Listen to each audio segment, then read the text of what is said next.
always puts on a special show for this Memorial Day weekend race.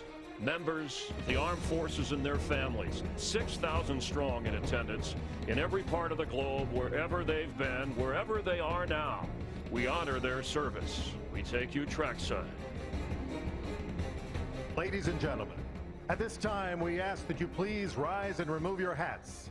And veterans, render a hand salute as the 108th Air Defense Artillery Brigade Color Guard from Fort Bragg, North Carolina, presents our nation's colors. Please remain standing as Executive Director of Chaplaincy for the Southern Baptist Convention's North Carolina Mission Board, retired U.S. Army General Douglas Carver, offers our invocation. Let us pray. Heavenly Father, we thank you for this beautiful weather and the race. We thank you especially for this opportunity to bless the men and women of the armed services. Bless our troops who stand in harm's way and comfort the families of our fallen. May we forever be grateful for their service. Bless and protect the drivers, the pit crew, and the spectators from harm. We pray all this in Jesus' name. Amen.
Right, face.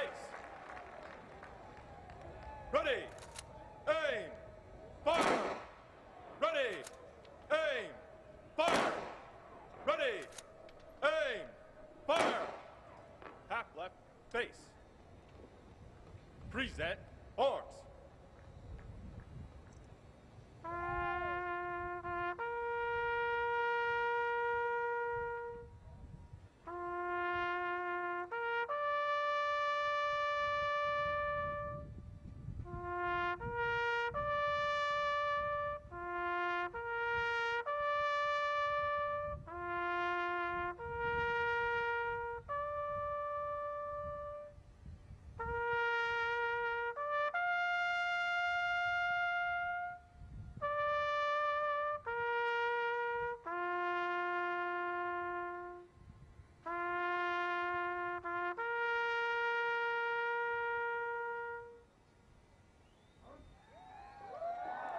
Here to perform our national anthem, please welcome the 82nd Airborne Division All-American Chorus.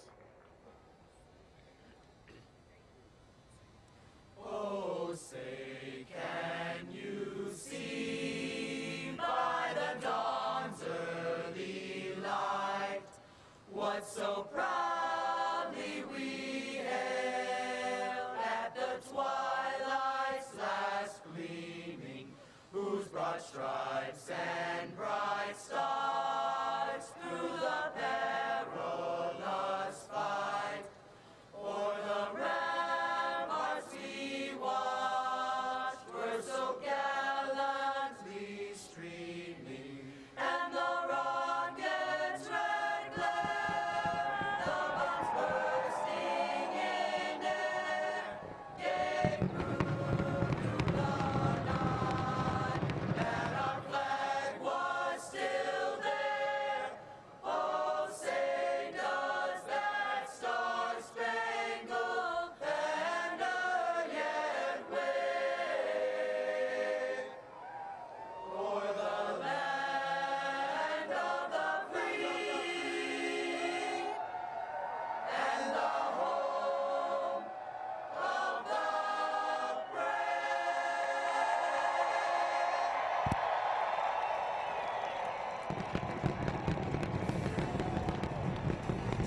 Hearts beat just a little faster across America during moments like these. The race is straight ahead.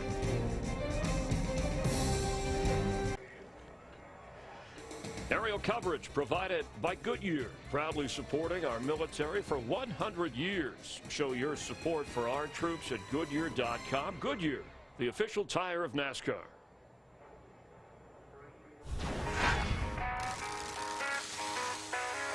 In 1960, NASCAR welcomed its longest race of the circuit, a 600-mile beast in the Southeast, pushing a driver to their limits. Today is an auto sports triple-header, the Grand Prix of Monaco, the Indy 500 in Indianapolis, and, of course, the Coca Cola 600 right here in Charlotte. That's over 1,200 miles of racing, all within 24 hours. A select few have even attempted to conquer 2 of these races, a feat known as the Memorial Day Double, starting their day in Indianapolis and finishing it in Charlotte. Endurance is the name of the game today and tonight. Who will outlast them all?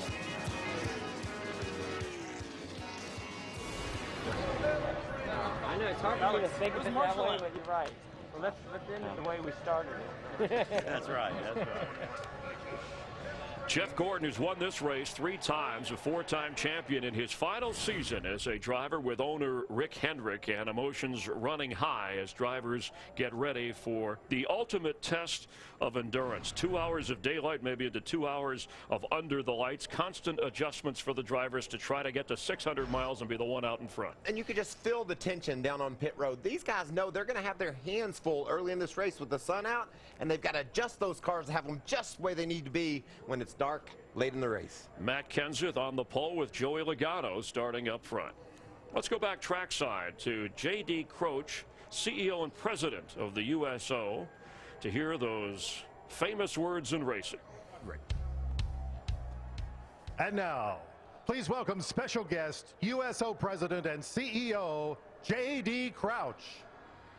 In honor of Memorial Day, Coca Cola and the USO are proud to salute America's servicemen and women everywhere around the world. To give the command, here with me today is Don Seif. Don's late husband, Staff Sergeant Andrew Seif, was a decorated Marine, having received the USO's 2013 Marine of the Year Award and the Silver Star on March 6th of this year. Just a few days later, on March 10th, Staff Sergeant Seif, along with 10 other service members, was killed during a training mission off the coast of Florida. In honor of Staff Sergeant Seif, and to all those who have paid the ultimate sacrifice in defense of our freedom, please join Don and me in saying the most famous words in motorsports. Drivers, start your engines!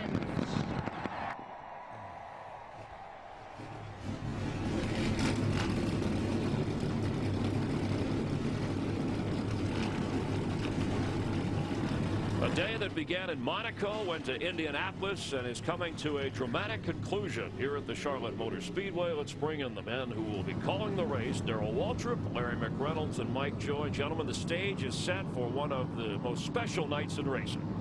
And it will be, Chris, and it all starts here in the glare of late afternoon. Darrell, you've won this thing 5 times. It's the longest race in the NASCAR schedule. 2/3 of our races are 400 miles or less.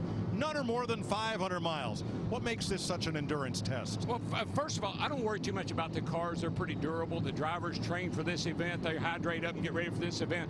The thing I worry about is mentally. You, as a driver, when we're out here running 4.5 hours, you're processing a lot of information. You're not just sitting there steering the car around the track.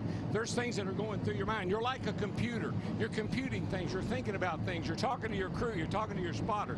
A lot of information. And when the cars are the fastest is when this thing up here is the tiredest. So you got to stay on your game mentally. That's the big thing.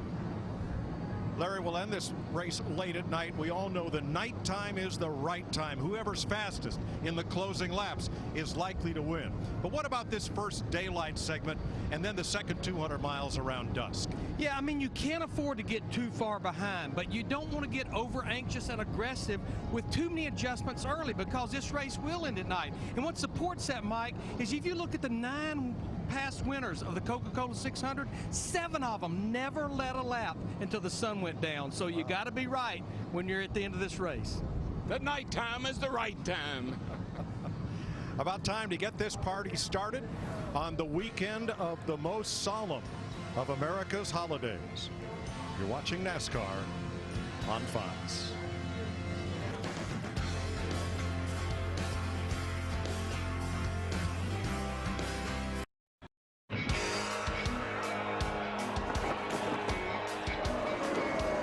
This is how the big dogs rumble. You ride a shotgun, buckle up and let's have some fun.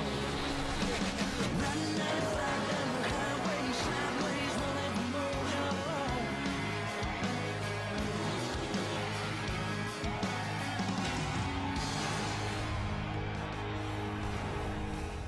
600 miles, 400 laps is the order of business today in the Coca Cola 600 at Charlotte Motor Speedway. Here's the Geico starting grid. Matt Kenseth has his first 600 pole. He's in a Toyota alongside Daytona 500 winner Joey Logano, celebrating a birthday today, in a Ford. Carl Edwards Toyota, top 10, 6 of the last 7 races here, and Greg Biffle's Ford, best start for Roush Fenway this season. All-star winner Denny Hamlin last week, and 2013 October winner at Charlotte, Brad Keselowski. David Reagan finished second here in 2011. Kevin Harvick's won 2 of the last 4 600s. Kyle Larson, 6th here last October. Martin Truex, top 10 in 10 of 11 races this year. Austin Dillon, yesterday's winner, and Tony Stewart, who's won here in October but never the 600. 5 victories in row 7, 4 times for Jimmy Johnson, and 2010 for Kurt Busch. Dale Earnhardt Jr. lost it on the last lap in 2011. He's never won it. And rookie Ryan Blaney. What do you say we dial up old Jeff Gordon? He's had a busy day. Hey, Jeff Gordon, it's DW. You got a copy there, buddy? Sure, DW, go ahead. Hey, man, last time I saw you, you were leading the race at Indy. Can you do that here tonight in that car you're driving? I certainly hope so. That was a lot of fun up there. And it's great to be back here in Charlotte. We've got an awesome race car here. Gonna have to tiptoe a little bit here at the beginning because this track's still pretty warm, but I know when that sun goes down, we're going to be a really good race car and a great race team all night. All right, buddy. Well, we're excited to have you be a part of the Fox team, and we look forward to next year. And good luck tonight, and take her to Victory Circle. Me too. Me too. Well, hopefully we give you guys something good to talk about all night. Jeff Gordon to roll off 18th. Let's get down to pit road for late breaking stories. Vince Welch. As one of the race favorites tonight, Kevin Harvick knows that execution of pit stops will be critical to his chances at victory. On his pit crew is the Jackman Mike Casto, a former U.S. Navy man. He knows firsthand the significance of Memorial Day weekend, hopes to celebrate it in victory lane with his teammates on this 4 team tonight. Matt? Vince Martin Truex Jr. starts 10th. Now, 6 different members on his team, including owner Barney Visser, served our country in the armed forces. Truex's car is playing speed. His biggest concern, he told me, when the sun goes down, that final third, just how different this track will be. Jamie Little? Well, he's the engine tuner and the pit board sign holder for Jeff Gordon. Jason Engel and his family right here. He was in the Army. He went and served 1 tour in Iraq. After that, he found a home at Hendrick Motorsports, and that is where he finds himself on the 24. Chris Neville. Well, Jamie, Dale Earnhardt Jr., he's won the big races, the Daytona 500, Talladega 6 times, and finally Martinsville last year. But he's never won here in Charlotte, a crown jewel he definitely wants in his trophy case. Well, yesterday after practice, he told his team, we've got a strong car. Tonight could be the night. Mike? Thanks, Chris. Let's check with our Fox NASCAR rules analyst, Andy Petrie. Mike, along the theme that Darrell was talking about is mental sharpness as this race goes on. This is a long race, and in the 500-mile race, there's an average of about 7 stops in the 500-mile race. In the 600-mile race, there's 11 stops on the average. So these teams are going to be busy. They're going to be fatigued. We've seen penalties, speeding penalties, up 20% on pit road. And this year, it's been really difficult because only 10% of those people that got busted for speeding finished inside of the top 10. We'll see if these guys can stay sharp when this race goes long. Thanks, Andy. Join NASCAR as we salute our veterans and active military members. Use the hashtag NASCAR salutes or visit NASCAR.com/salute. Beautiful weekend, not a drop of rain to be seen, not a cloud in the sky. 82 degrees, track temp just below 120. We'll keep track of changes as we go through the night here just north of Charlotte. The 2015 Toyota Camry paces the race at Charlotte Motor Speedway, and the lights are out atop its roof. That's the signal to the drivers. We're going green this time. It'll make the sharp left turn onto pit road, and we'll get down to the business we came here for. Well, this is going to be an exciting race. It's going to be a long race. I think it's going to be fun to watch. Coming to the green. Boogity, boogity, boogity. Let's go racing for our military drivers.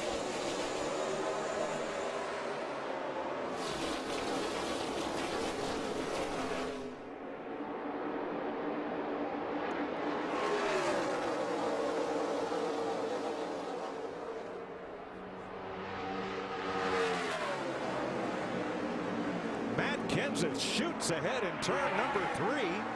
That inside line as Kenseth goes up top. Here come his teammate Carl Edwards. They almost touch, and Edwards leads the first lap. I believe they did touch. I believe there was a little contact between the 19 and the 20. Not much, but a little bit.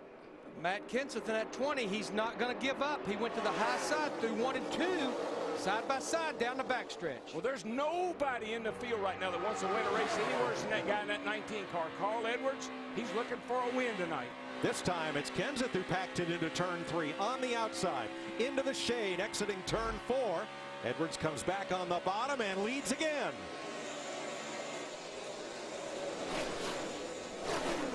Joey Logano drops to the bottom. In third, Greg Biffle, the white car, fourth. Edwards pounding back on the inside. You're riding with him. Darrell, it's like Kenseth really gets down in the corner. Look how far he drives it down in 3 and 4, but his teammate Edwards in the 19 gets off the corner better. Well, as long as Matt can keep Carl Edwards in that 19 pinned down like that, it's going to be hard for Carl to complete the pass. That outside line just has so much more momentum off the corner, as you see right here. Smoke out of Trevor Baynes, number 6 Ford. He got in the wall in turn 3 and 4, Mike, right off. I mean, got into it pretty good. Trevor Baynes in the 6. Still rubbing on the right rear. And finally, the leaders are single file back through the top 8 positions. David Reagan, his Toyota showing a lot of speed this weekend, the 55 on the outside of Brad Keselowski. But remember that 55 in practice yesterday spun out.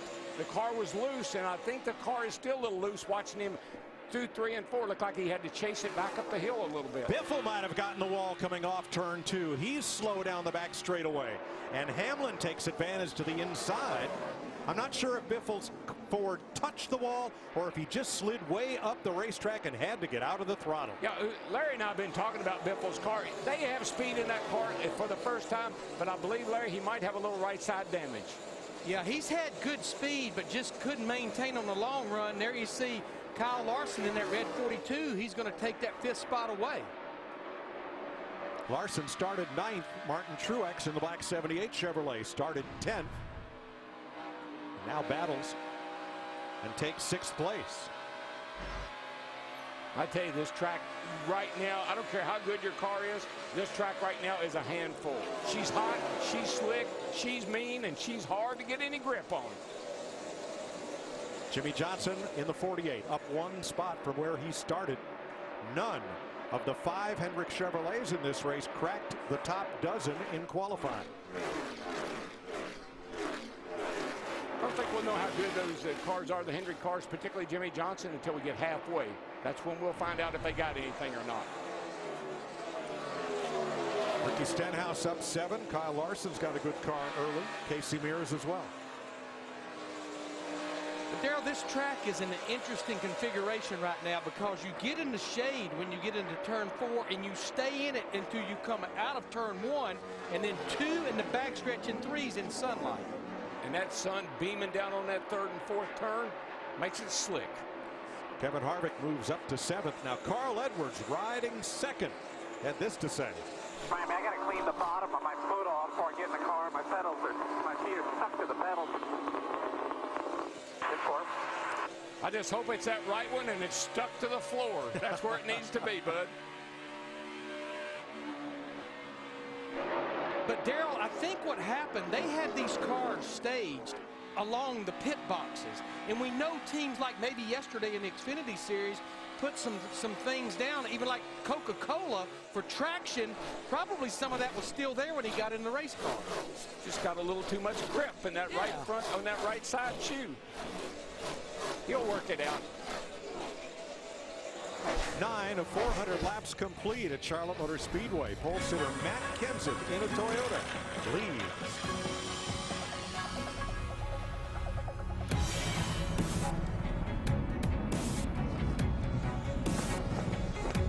Teammates Matt Kenseth and Carl Edwards have led every one of 14 laps so far. 12 for Kenseth, 2 for Edwards. We like to think of this race as a day-night triple header and break it down into 200-lap segments. But you see right there, air temp 82, track temp 118 degrees, and we've seen turns 3 and 4, especially the exit of 4, give drivers trouble all week long the whole time we've been out here, getting loose on the exit of turn 4. Well, I want to give you a little, if fans at home, write this down, a little point of reference. The fast lap right now by our leader, Matt Kenseth, a 29.02. That's his fast lap. As the night goes on, I'll keep you posted on how much speed the track is picking up, because it will be a lot. But one thing I'm picking that driver's brain about right now is what are you looking for? And I'd be willing to bet he's saying, give me more overall grip in the race car. You know what I think right now? If the driver's giving you a lot of information, that's useless information, because you can't do anything with it. Let's hear what Dale Earnhardt Jr. is thinking. Deep front grip in the middle, 1 and 2. Faster for them lads. Now I can't get it to work. You're not turning enough. Step on. And you just have to be careful not to get the car. You want to give them overall grip, but don't get the car imbalanced where the front's not gripping or the rear's not gripping. You're just looking for overall more grip in all 4 tires. Right now, I think, Larry, I know that we always felt like just stay on the lead lap early in the race. You can tell us all you want to about the car. Ain't a whole heck of a lot we can help you with right now. We're going to wait for the track to cool off, then we'll start working on the car and try to fix you up. Looking at Joey Logano from the back bumper of Carl Edwards and vice versa. Logano started outside pole. This year's Daytona 500 winner turned 25 years old today. Been full-time in Sprint Cup since 2009. He won that first race that year at Loudon and was Rookie of the Year that year. And now considers himself old, something Larry and I had a good laugh with him last evening. Joey, there are 9 drivers in this race younger than you are. But he never thought he'd hear that when he started. Uh-oh. I don't know if that's a hot dog wrapper or not, but sure looks like it, Matt. They're keeping Joey abreast that there is debris on the grill. Joey, his car consistent, just like last week, way too free on exit. He is trying to move around to see if he can find a different line that will help the balance of the 22.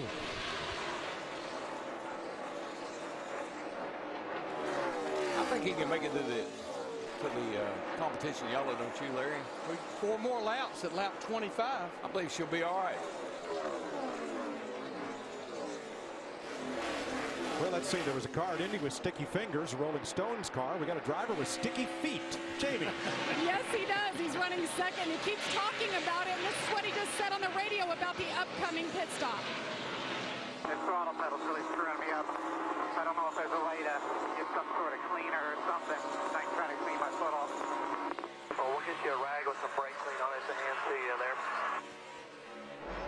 Well, that's fine, but when your feet are way down in that footwell and you're all strapped in, can you even reach your foot to clean it? Well, let me tell you what I love Carl to death, but he's running second right now. He's running pretty darn good. I might just say, dude, you might want to let that go. We're going to throw you something. You're going to get a rag. You get stuff down in there. First thing you know, we're going to have a bigger problem. Could you just deal with it for a while? Maybe it'll wear off. And the one thing I'm not going to do if I'm Darian, grab anything to slow my pit stop down. No, I know. I'm a little worried about that. Kevin Harvick looking for another spot before the NASCAR mandated competition caution at 25.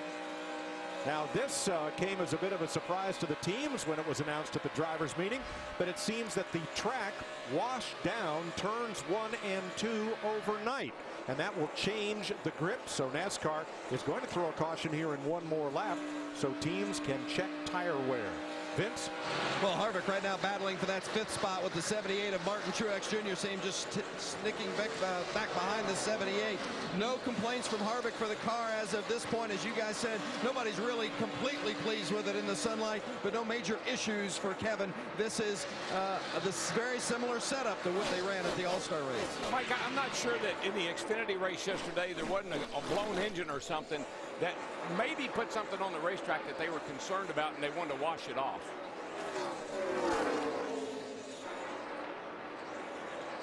These drivers still fighting for every position they can before that competition caution. You see right there Martin Truex Jr. in the 78, Denny Hamlin in the 11, Kevin Harvick in the 4, battling for spots right now. I kind of like what I'm seeing out of that 4 car, Larry. He's progressively getting better as these laps wind down or run on. And that's the kind of race car I'd want for this race tonight. Matt Kenseth will carry a 3.5-second lead to the yellow flag, which will come out now as all of the cars cycle through lap 25. That lead will be erased and the pits will open. Well, there's only 2 cars a lap down. Yaley is in the 42nd spot. He should, if you get a lucky dog on a competition, yes, you can, don't you? Yes.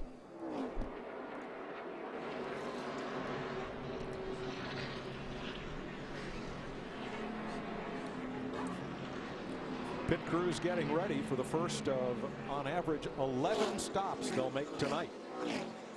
Fans, share a Coke this summer. You could win a ride along with a member of the Coca Cola racing family.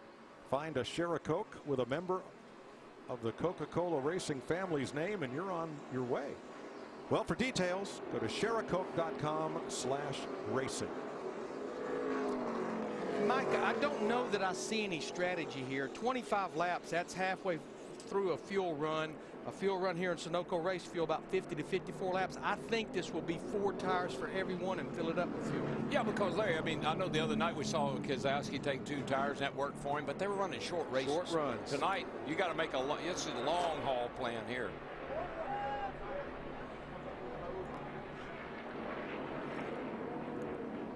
Matt Kenseth, Carl Edwards, Joey Logano, Martin Truex, and Denny Hamlin will lead them onto pit road. 3 Toyotas, 1 Ford, and 1 Chevy. Here they come, Jamie.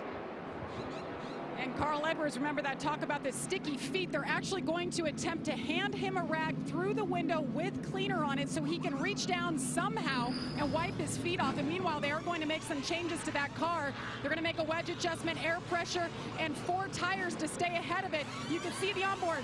There's the drink for Carl Edwards, and we should see a rag coming through next. Matt?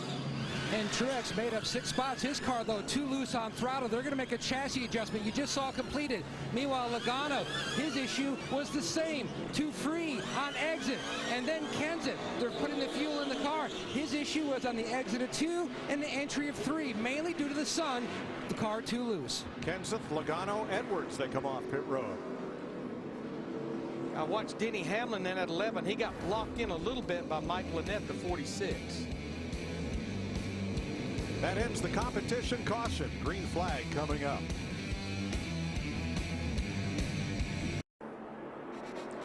Getting ready for the restart. Carl Edwards got a rag soaked in cleaner and he's cleaning off the bottoms of his right foot. He has happy feet. I think he might have happy feet now. Brad Keselowski has to make a sharp right to exit his pit and the gas can goes flying. That is equipment leaving the pit box.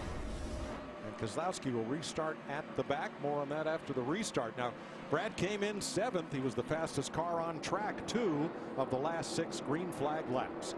Pace cars in will complete 30 of 400 laps this time by green flag.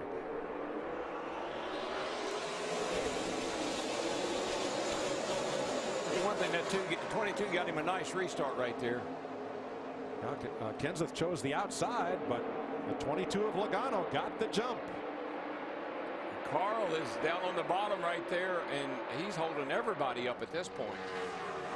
Look at Martin Truex Jr. in that black 78. He just drove almost down under the white line under Harvick. I think it's that 41 up on the outside that's going somewhere. This is when all the passing happens on the restarts. They were 3 and 4 wide going to turn number 3.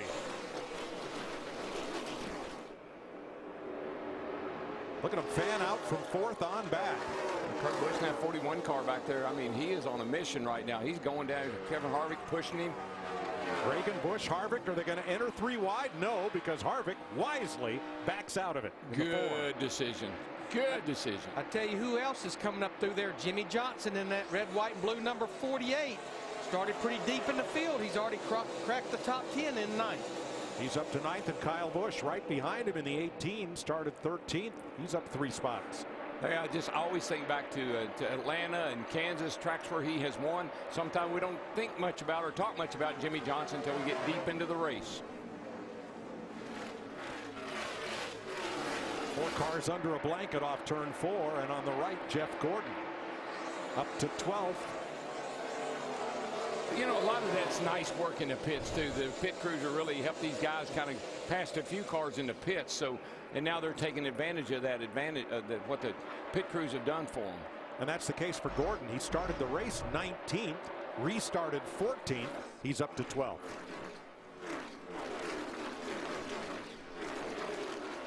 Let's go back to the Brad Keselowski pit stop penalty and bring in Fox NASCAR rules analyst Andy Petrie on this one. Yeah, guys, I mean, there looks like there's kind of an extenuating circumstance here with the car having to cut out through there, but that is definitely a penalty. That's black and white. When you take that gas can and it was completely out of the pit box, that's going to draw a penalty every time.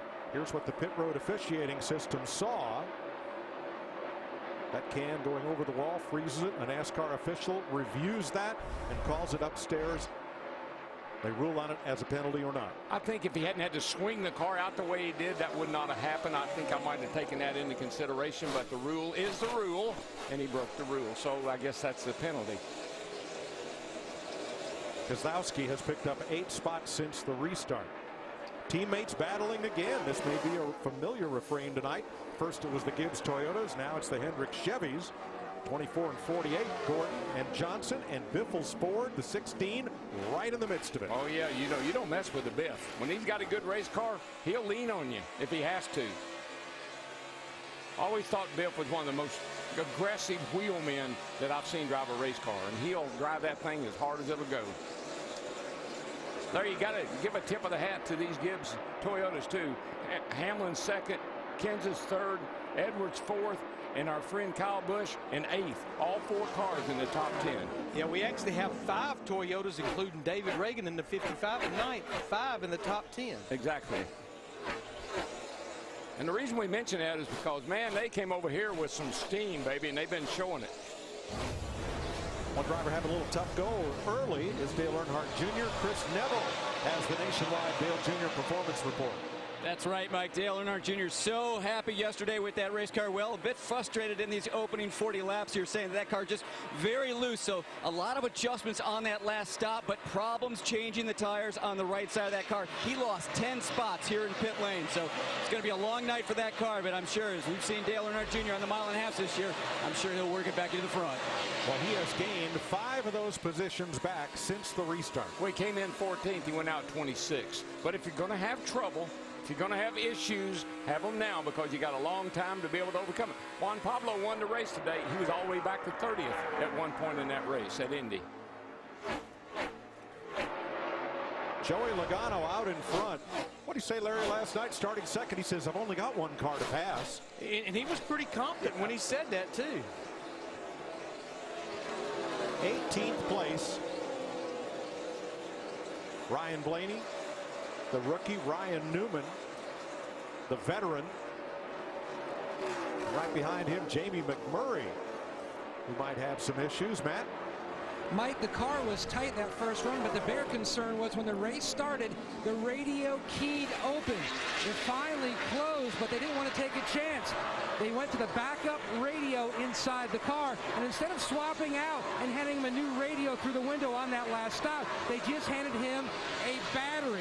So that way, in case it does drain down, he's got a backup. We got drivers cleaning shoes, drivers changing battery. We got drivers doing everything but driving. Remember, I told you how much information a driver has to, that he goes through in a race? Well, that's some extra work right there for him. Well, I know the extra work that Joey Logano is going to have here directly is Denny Hamlin in that black number 11 is coming. And you can see now Denny moves up to that third groove trying to get that car in clean air behind that 22 car. That's the $1 million man in that 11 car, and he is closing up fast. He found something last Saturday night in the Sprint All-Star race. He found a groove right around the middle of turns 1 and 2 that his car really liked. Yeah, he found something, and I know who lost it. The guy driving the 2. Jamie? Well, I talked to his crew chief, Dave Rogers, talking about Denny Hamlin, and they said what they learned last week in that race was they were really loose throughout the entire race. So they accepted that. They knew how to change it. They knew how to make it better, and he thinks that's exactly what's going to happen tonight. This is a different race car, but lo and behold, the start of this race, he's been loose, and they were able to adjust him as he's pushing, knocking on the door for the lead. 42 laps complete. 63 of 600 miles are in the books in Charlotte on Fox.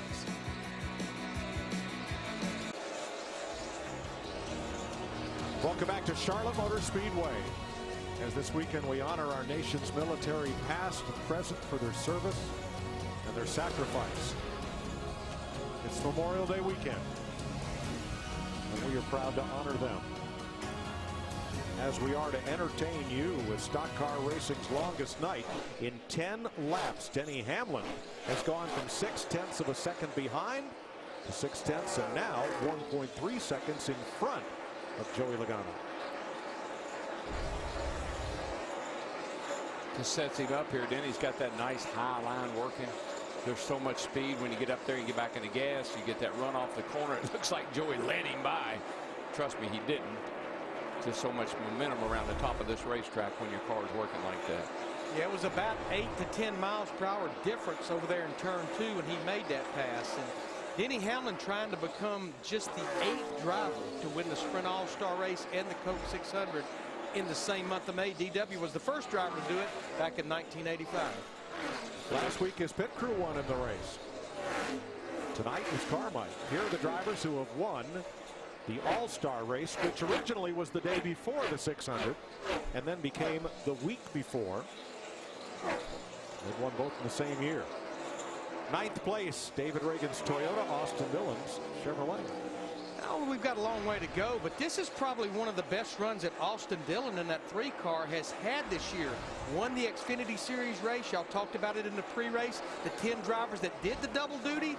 I think for this race, I know it's a lot of miles, but I think it pays dividends. I think it does in track time, Larry. I'm just a little bit concerned about these young guys that are not accustomed to training for that many miles. I know kids are in great shape and they don't wear down like maybe older drivers do, but that's a lot of racing in 2 days. Riding with Jeff Gordon in 11th, and here is Matt Kenseth, who led 26 of the first 28 laps of this race. He is now in 7th, falling back from the last restart, Matt.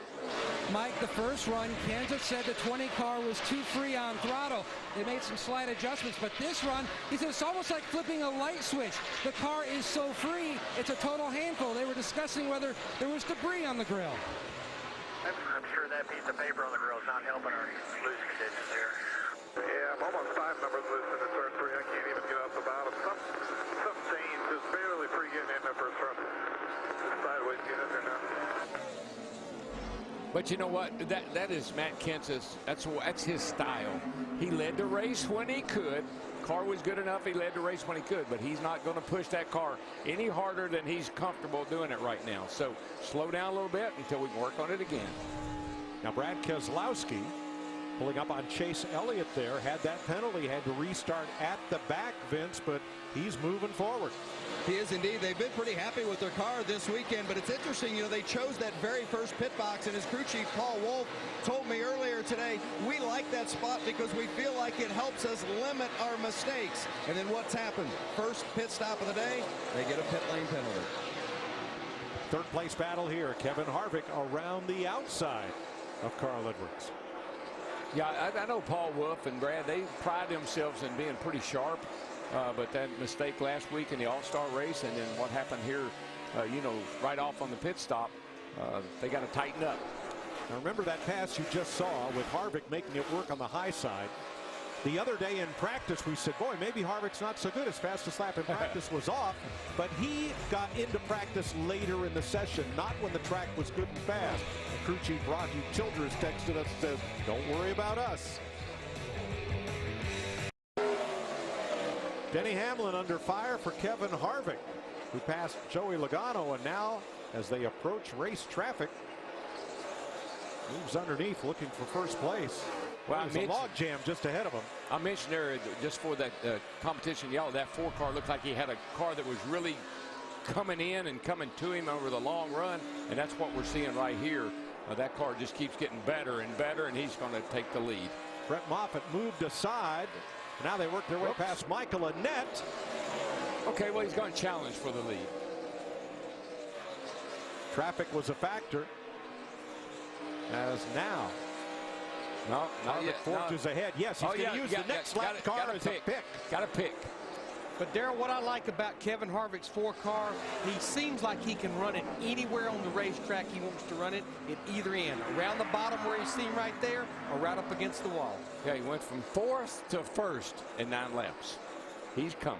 Or back to 4th place. He's gone. Here's his teammate, Kurt Busch, around the outside of Carl Edwards. This happening about 2 seconds behind the lead, and Martin Truex in the 78 coming into that picture for 5th now. Good run off the corner. Yeah, Truex squeezed by on the outside of Carl Edwards in the 19 car. I swear I think Carl ran better when his foot was sticking. You know, I think he should have left that alone. Jeff Gordon, Greg Biffle back at 12th place. And they are 7 seconds from the lead.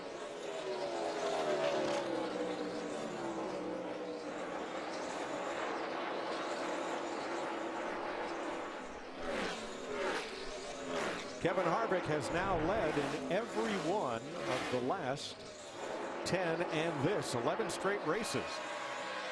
Leading a lap in a Sprint Cup race, a career best for Harvick.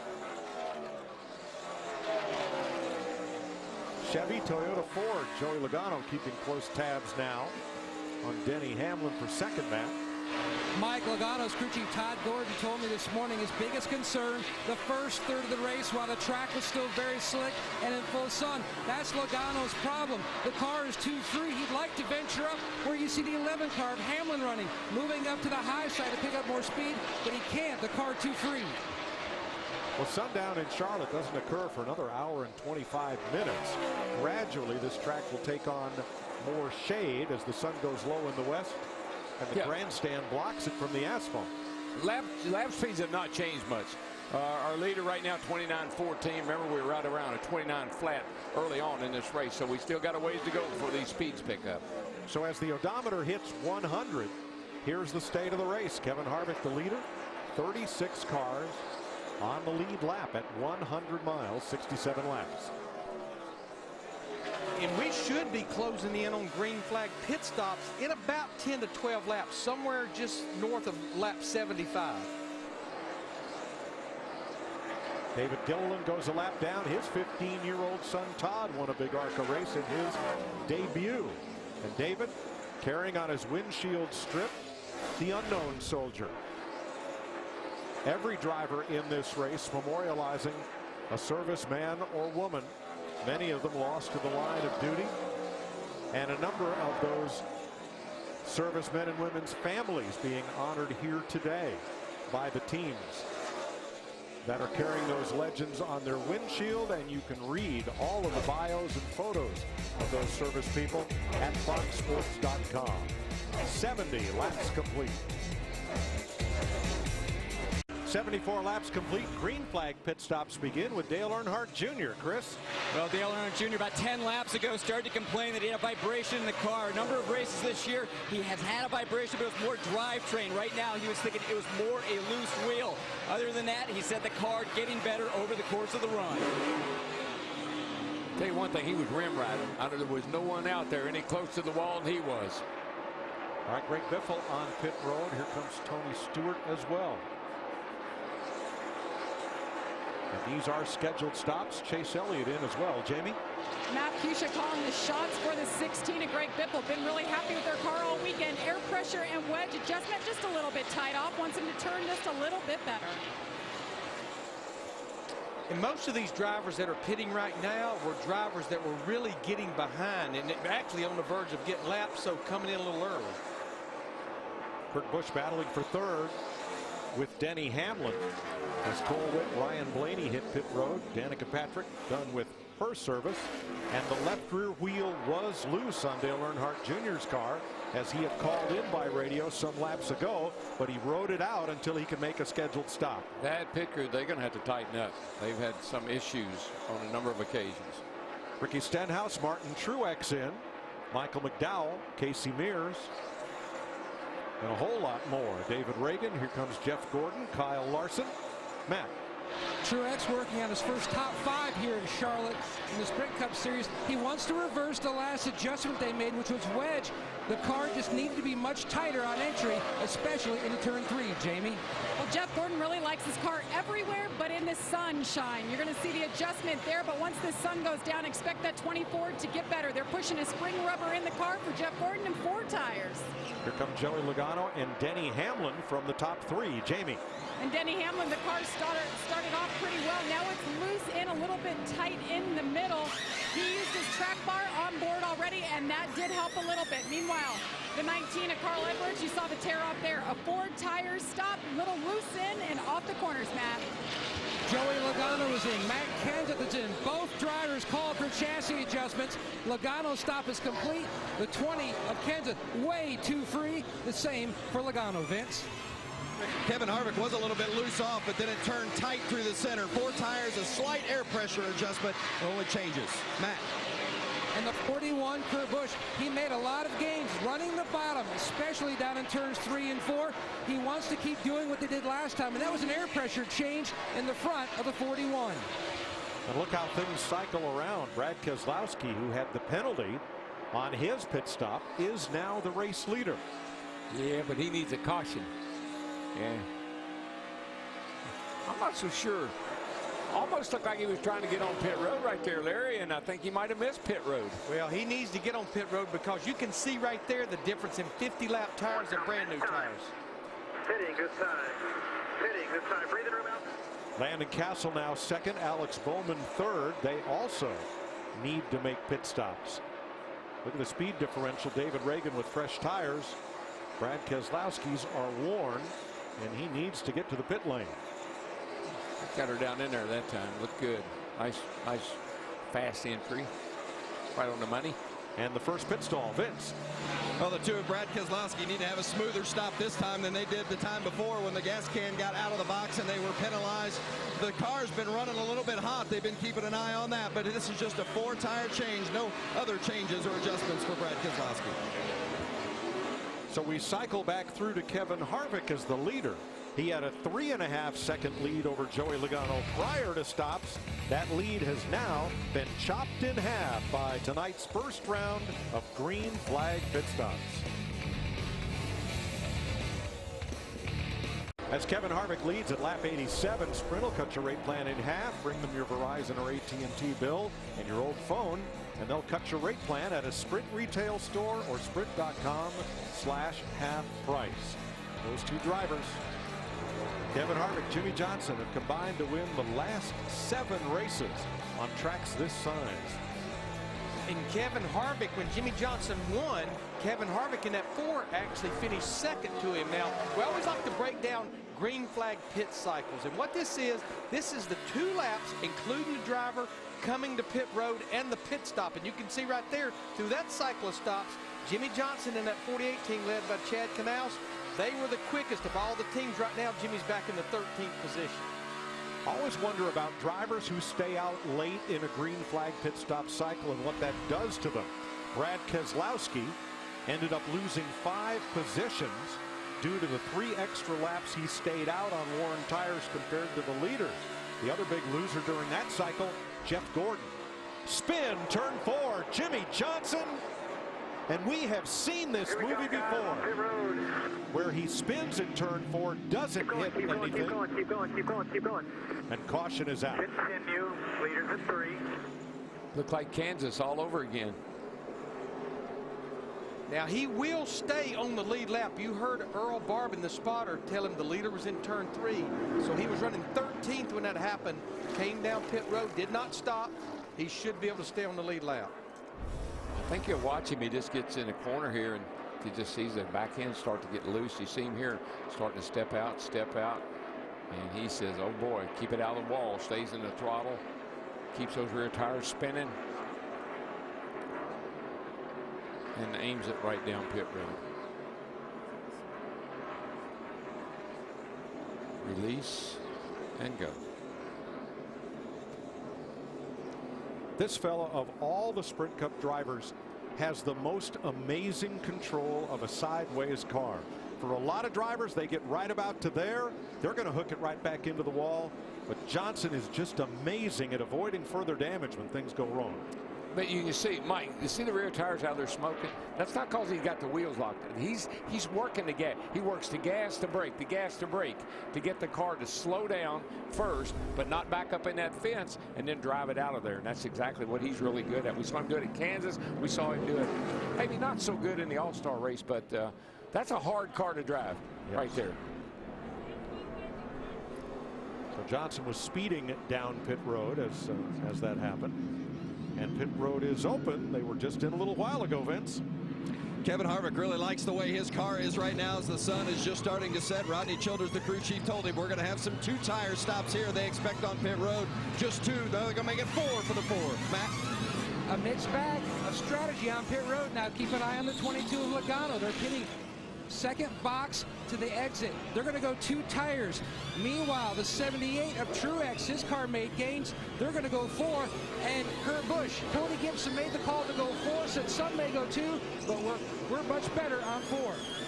Joey Logano wins the race off pit road. Brad Keselowski chose not to pit. But remember, he was the last driver to pit under the green flag stop, so he didn't have a lot of laps on his tire. Justin Allgaier gets the free pass as Jimmy Johnson goes for a spin in Charlotte.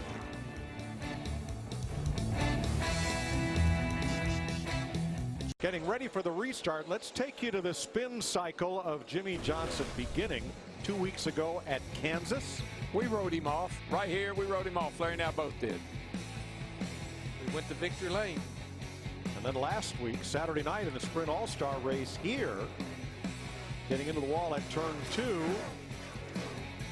and then 4. And this today prompted this conversation with he and his crew chief. Started off good and then just get looser and looser. Came down an inch on the track bar and still spun out. Sorry, Jimmy. I just don't know what to tell you, man. Last week in the same situation, you couldn't even turn the car, so I don't know what's going on. Let's just forget last week, man, and focus on right now, and we'll fix it. Track will come to us. It's not going to change. Just not give up. I totally agree more. I'm on Jimmy's side here. Yes, you know, I am. Absolutely. Forget last week. The thing about Kansas, if you want to think about something. Green flag, Brad Keselowski did not pit because he was the last car to pit under the green flag. So his number 2 Penske Ford out in front of Joey Logano's number 22. And Paul Wolf and Brad Keselowski, they've been the contrarians. I mean, they always look for a different strategy. Sometimes they even do things to get off cycle with everybody else. But I think it was going to take a move like this. It might not keep the lead of the race, but to make up that track position they lost by the issue on pit road earlier. Man, did you see that 41 car, Larry? I mean, Kurt Busch gassed that thing up around the outside of Keselowski and went flying into second place. He wound it up in turn 2, and he had speed on the field out of 2 all the way around 3 and 4, and now he is gobbling up Joey Logano for the lead. But what I think we're seeing with a lot of these, like Kurt Busch in that 41 car, that's 4 fresh tires versus 2 fresh tires on Joey Logano's 22. Yeah, I think the guys will realize that, you know, this is a long race. It isn't the All-Star race like we ran over here last week. You better put 4 tires on that thing if you want to keep the lead. He's gone. Bye-bye. I guess everybody said, well, if it isn't the 4, it's the 41.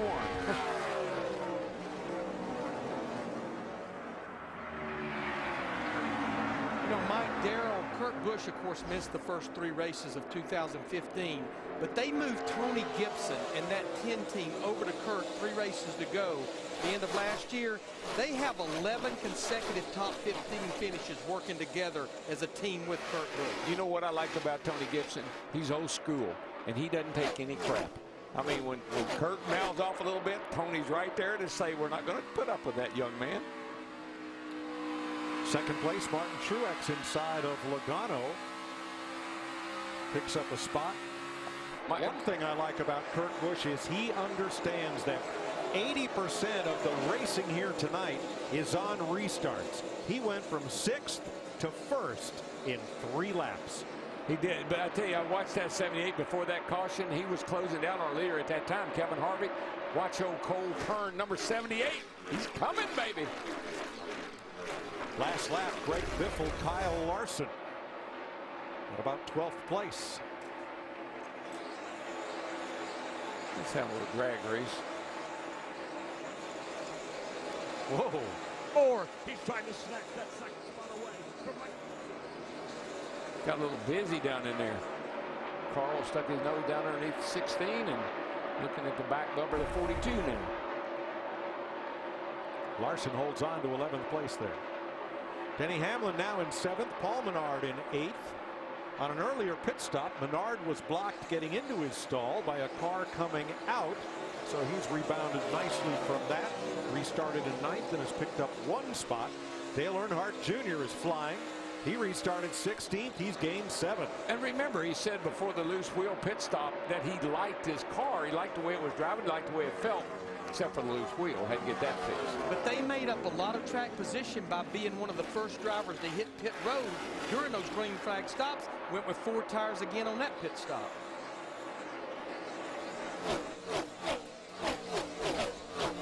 See why one of the most revered names in NASCAR trusts the most winning name in NASCAR? Go to Chevy.com/Dale Jr.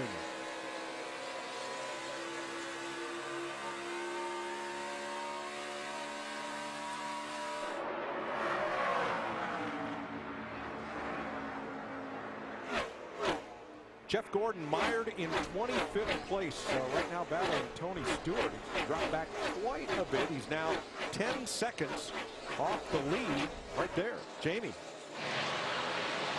And lap 77 pit stop. He came in saying the car was too loose, but he was also knocking on the door to get into the top 10. Well, they put a spring rubber in the right rear and they made a wedge adjustment. He immediately came on the radio and said the car was terrible. The rear end was all around the place. So when they came in this last round of pit stops, they reversed both of those changes to try to help the car. Jeff Gordon so far this run has said nothing. Well, and again, the downside of that, they gave up a lot of track position because it took some extra time to get that spring rubber back out. Jimmy Johnson trying to rebound from the spin that brought out caution flag number 2. Currently 29th. He has picked up 7 spots since the restart as he goes to work against Ricky Stenhouse in the 17. Well, this Dale Jr.'s got the best of the Hendrick cars right now. He's just moved into 7th place. The other 3 cars, Casey Kane 16th or 15th, and Jimmy and Jeff way over 25th and 27th. So they didn't qualify well like we normally see them up front. And right now, early in the race, they got work to do. Kurt Busch has company. Here comes New Jersey's Martin Truex hunting the lead. We got something for tonight. Okay. Yes, you do. 29:41. Fastest car on the track again. But I know they felt that way in the garage area this morning based on those 2 practice sessions yesterday. Yeah, it's Clayton Hughes, a spotter, and kind of dry sense of humor, funny guy. It's just fun to watch this 78 run good. I mean, we all love Cole Pern, and we think he's a great crew chief, and then certainly the struggles of Martin Truex last year. It's great to see him running good this year.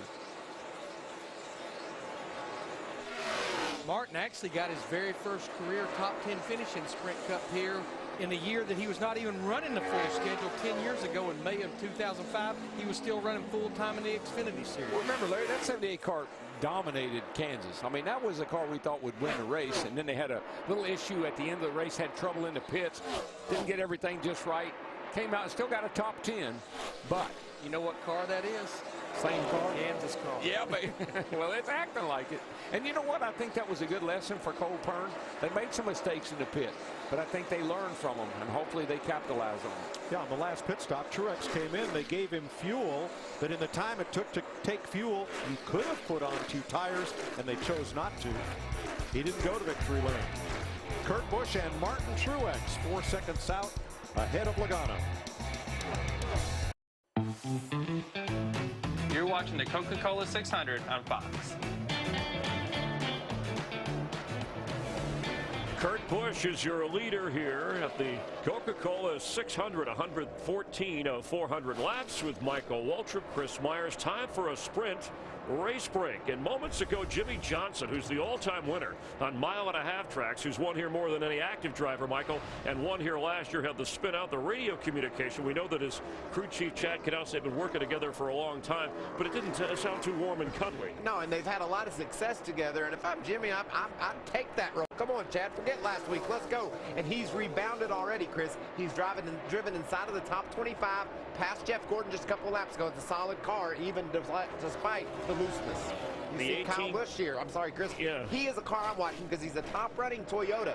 He has his first race back full-time as being a driver this year, and he's not disappointing that team. Became a dad this week. Kyle Busch coming off of that compound fracture, the right leg and the fractured left foot from surgery to go 600 miles. He's been hanging in the top 10. Dale Earnhardt Jr., who has never won this, 0 for 30 at this track in terms of a points race, but averaging third on 1.5-mile races this year, which is pretty good. What I love is the way this car is performing now that it's getting a little bit cooler. He too didn't start off that strong, but a couple of adjustments on pit road. They had a loose wheel that they got squared away, and look, that's Kyle Busch. He's closing in on there for the 6th spot. Strong car for Junior. And Junior hoping his pit crew will be on its game throughout the rest of the afternoon and evening. Denny Hamlin in his 10th Coca-Cola 600, second his best finish. He went 165 miles to win the All-Star race last week. Has been a hot driver, has had a chance to lead here throughout. You talked about Toyotas. Do they have the distance? Do they have the wear and tear to make it 600 in front? I think those engines are strong as they've ever been all year long, and yes, they'll be reliable in my opinion.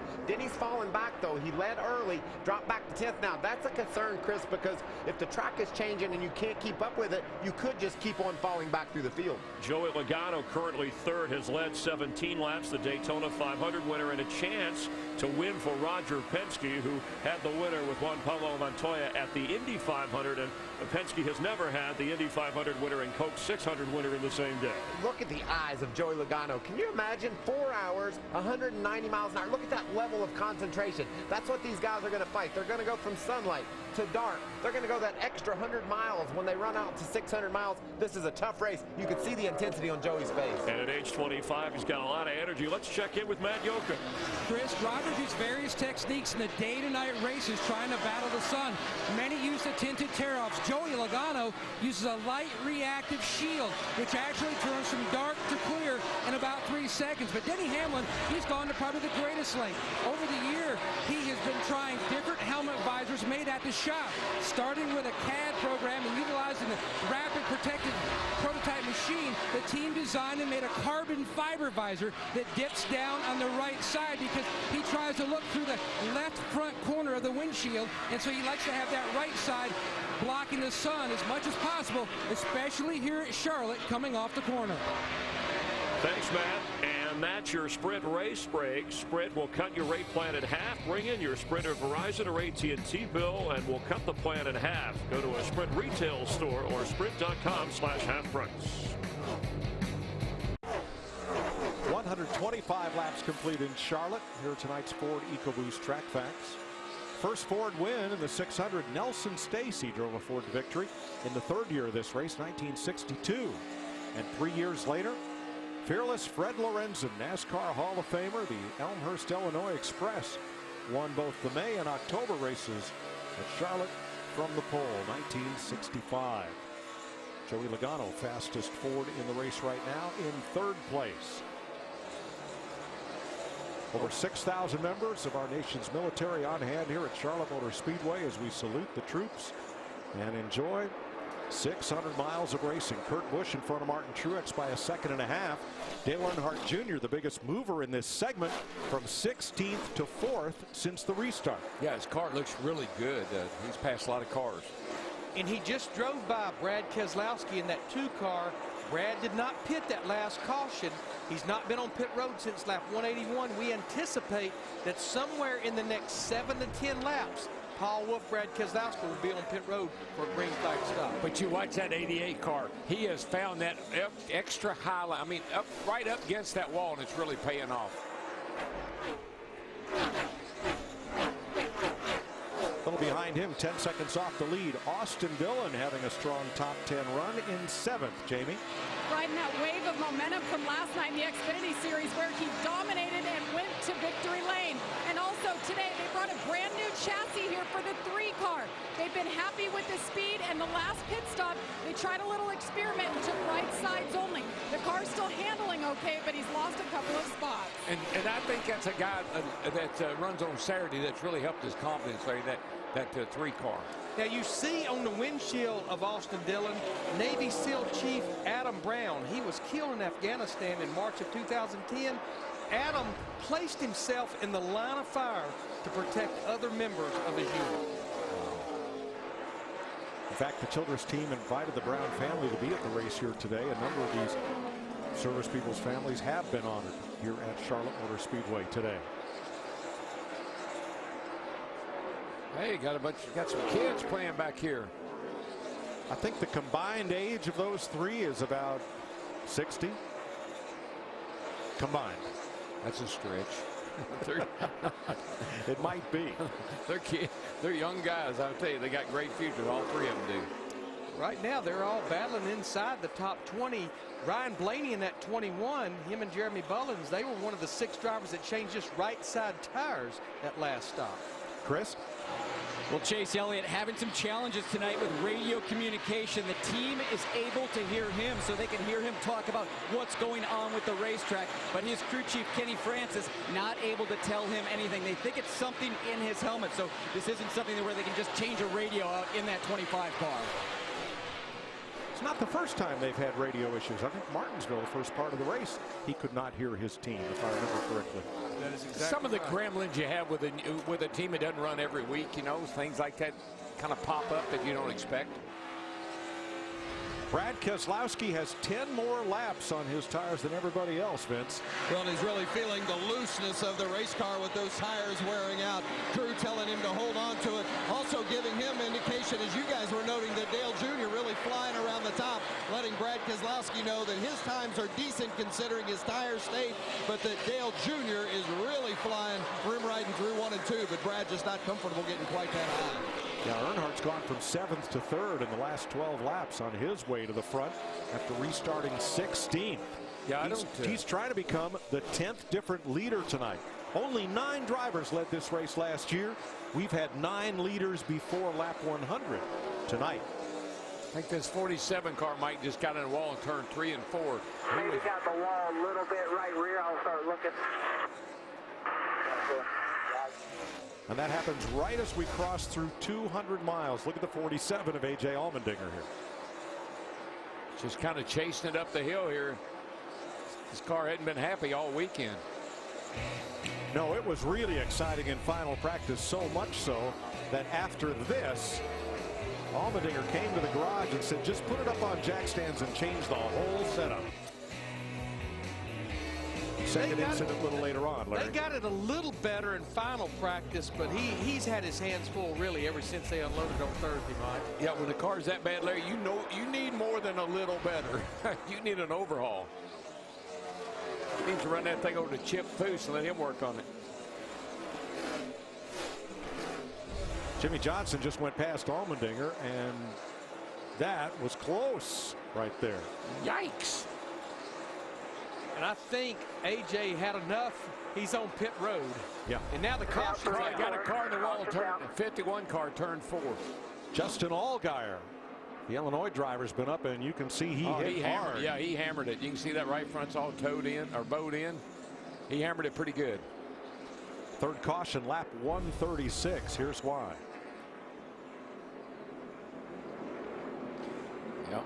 he had been rim riding at both ends of the racetrack for a number of laps. But this caution, in my book, is huge for Brad Keselowski. And that, too, the strategy absolutely paid off by staying out. It fixed his problems. All of his problems are gone. He's on even field with everybody else. Allgaier under repair. Landon Castle will get the free pass. So after the 200-mile mark, our leader is Kurt Busch. We still have 28 cars on the lead lap. As we mentioned, 9 leaders, 14 lead changes. And we just entered our 3rd caution period. 9 laps of caution so far. And Larry, I know sometimes short pitting seems like the hot tip, and it is if you're on even field, even playing field with everybody. But when you're trying to dig out of a hole, you got to stay out there until the absolutely last lap before you make your pit stop. And that definitely paid off by doing that, because they were real close to having them hit pit road for a green flag stop.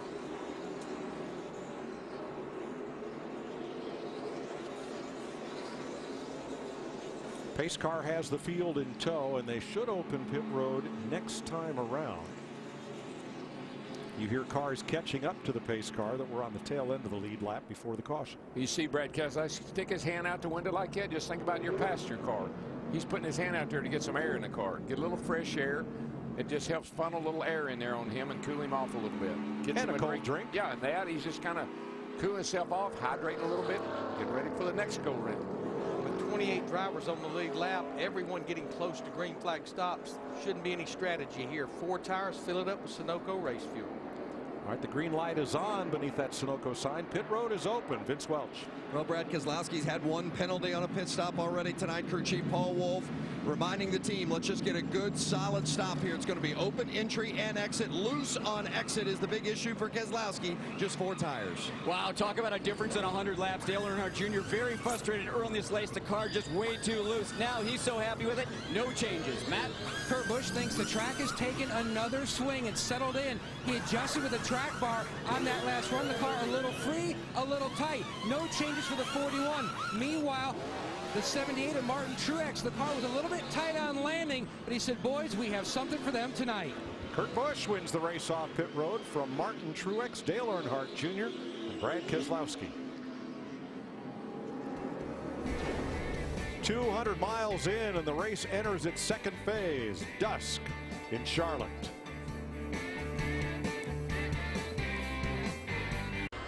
.140 laps complete, ready to go back to green. Our aerial coverage provided by Goodyear, proudly supporting our military for 100 years. Show your support for our troops at Goodyear.com. Goodyear, official tire of NASCAR.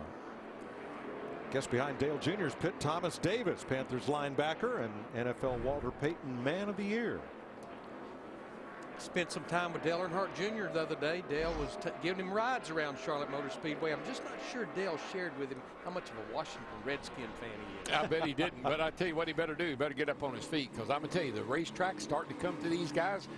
I think business is going to pick up a little bit right here. Yep, we're into the dusk phase of the race now. Little dust up on pit road. Chase Elliott, Clint Boyer, Danica Patrick. Boyer and Patrick had to come back in and make a 2nd pit stop for damage repair. Here we go. Green flag.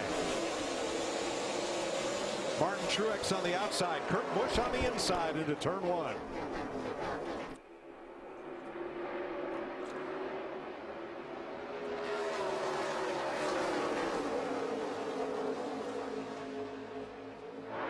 Man, it's going to get busy down here in turn 3. 3 wide going in there. Harvick slices to the bottom. He's got room. He's going to make it up work. To 4th. Yep, that was a great move. A little dangerous, a little treacherous, but he made it work.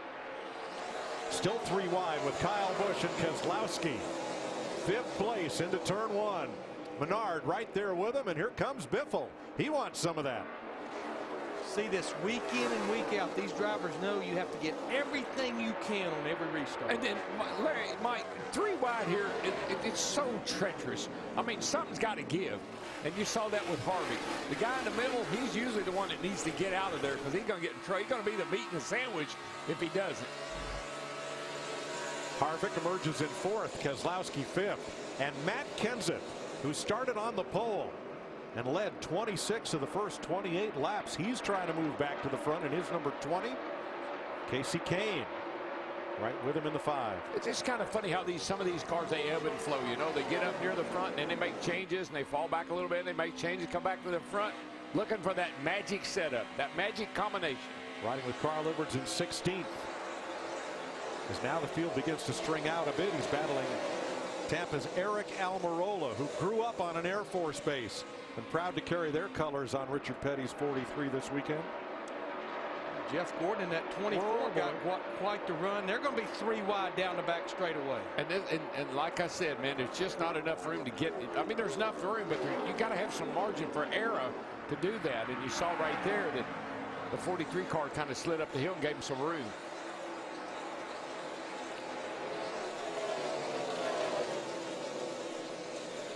'12th place, Austin Dillon on the outside, having a great run tonight. With Matt Kenseth and the number 20 going past. Now here to the inside. I think that win yesterday, you know, Austin Dillon's been running some of the Xfinity races and been doing well there. I think that's really helping his confidence. And then you heard him say, this is a new car. They brought something new over here, and it seems like it's really paying off. But Mike, you pretty much said it, that this track has went through a transition. We have very little sunlight on this racetrack whatsoever now. Remember, Larry, I told you early on that the fast lap was a 29.0 something. Fast lap right now, a 28.70. So we picked up 3/10 over the last little bit. Let's go back for a moment to those caution flag pit stops. We were talking about the 10 of Danica Patrick and the 15 of Clint Boyer. Right there. Top of the screen, they get together. Chase Elliott firing out of his pit was part of that. They're bouncing all over each other, and you watch that was coming. 15. He's not happy. Coming off pit road, Boyer was not happy. Why was she so tight on me? And that's what I don't understand. I was telling you 3 wide on the bottom. You were on the bottom of 3 wide, and then the 25 pulled out on top of you. Yeah, I was going to say it was a mess, and then Chase Elliott made it a bigger mess. I wouldn't say anybody did anything wrong. It just was you're in the wrong place at the wrong time. 28 drivers on pit road all at once, all doing the same thing, changing 4 tires. I sure wished you'd get out of my way, but I understand why you don't. Well, more than half of the top 15 in this race just ran their fastest lap within the last 5 or so laps, proving how much this track has changed since the start of the race when we started in full sunlight. You ain't seen nothing yet. No. I mean, we'll pick up somewhere near a second as the sun now is setting. The track's not that has any sun on it now. This thing will get faster and faster and faster. Let's go to 3rd place and take a nationwide inside ride with Dale Jr.'s number 88.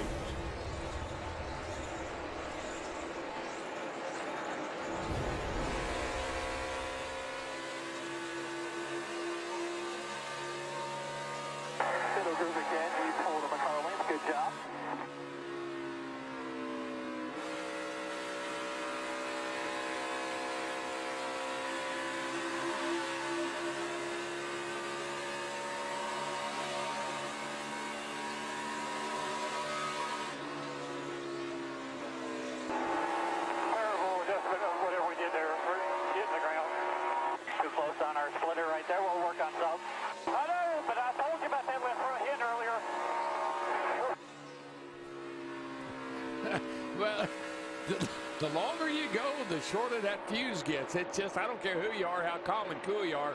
When you tell that crew chief something one time, and you have to tell him again, sometimes you lose your patience. But Darrell, another thing that will cause that splitter to bottom out, there you see Greg Ives, his crew chief, is the speeds we're running now. The speeds have increased, and obviously the car is going to bottom out more. And see, that's where a veteran crew chief, Greg's not a rookie by any means, but he hasn't really been in the Sprint Cup Series all that long with Dale Jr. He should kind of figure that out before Dale Jr. has to tell him again and again. And I'm sure what Greg Ives is going through, the thing you can do to get the splitter up is you can shove little shims on the shock shaft, and that costs you time on the pit stop. So I'm sure that's what Greg Ives is weighing out, because he is running 3rd, very competitive laps right now in that 88. Yeah, I might just calm down right now. Just take a chill pill. Got a long way to go. Meanwhile, Austin Dillon in the 3, we talk about the great run he's having, but he has not been great on restarts. The last 3 restarts, he's lost an average of 3 positions in the first 3 laps of the green flag run, and then has to claw his way back. You know, a lot of times crew chief driver, you like getting an argument, a little bit like what Chad and Jimmy do, but best thing the crew chief can say to the driver is 10-4. 10-4. Because once you get into an argument or a debate, it's only going to get worse. Yeah, then it becomes we're not happy until you're not happy. Right. Somebody unplug that radio, please. I'm not sure I ever won an argument with my race car driver, and I've never won an argument with my wife. Jimmy Johnson working his way back to the front in 16th as Kurt Busch leads Martin Truex Jr. 2 Chevrolets out front, the gap 1.1 seconds between them. Army Corporal Michael Anaya, one of the servicemen and women memorialized on every one of these Sprint Cup cars. J.J. Yaley's car is carrying also the names of the 5 servicemen and women that were on the cars that did not qualify for tonight's race. Part of NASCAR's salute to our U.S. military. And we move into the middle 200 miles, what we call dusk. Track conditions have changed significantly. Well, and we talked about the speeds picking up. Almost every driver, they've run their quickest lap right after that last restart. And right now, I know we say trouble spot turn 3, but I still believe these drivers are going to struggle from the center off of turn 3 and 4. We've seen it for 10 days out here. Kurt Busch's lead over Martin Truex now 1.3 seconds. So, Matt, that's holding fairly constant. Truex's car is good, but the radio is not. They've had intermittent radio issues about the past 10 laps on that 78 car, bouncing back and forth between channel 1, channel 2, going back and forth between the radios, trying to figure out which end was having the bigger issue. They have now since fixed that. Their bigger concern now is just trying to reel in that 41. They believe they are better in the second half of a run than the leader. Well, that's 3 drivers that's had radio issues. Jamie McMurray, Chase Elliott, and now Martin Truex Jr. Truex, the only car in the top 5 without a victory in 2015.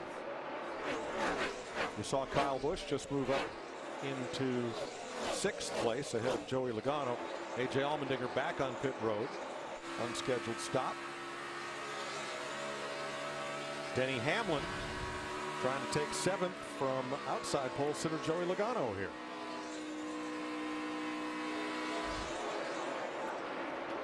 Rookie Ryan Blaney just outside the top 10 having a nice night. Chris? Boy, he is, Mike. Ryan Blaney looking great tonight. I spoke with his crew chief, Jeremy Bullens, earlier today, and he said about running a rookie driver in a long race like this. He said, I told Ryan it's kind of like a cross-country flight. About halfway through, you start getting antsy, wanting to get off that airplane, but you still have a couple hours to go. He said that's when you're going to start losing focus. That's when you're not going to be patient, and that's when the mistakes are going to occur. And he said, I'm just going to keep asking him, what is the car doing? Trying to keep his head in the game.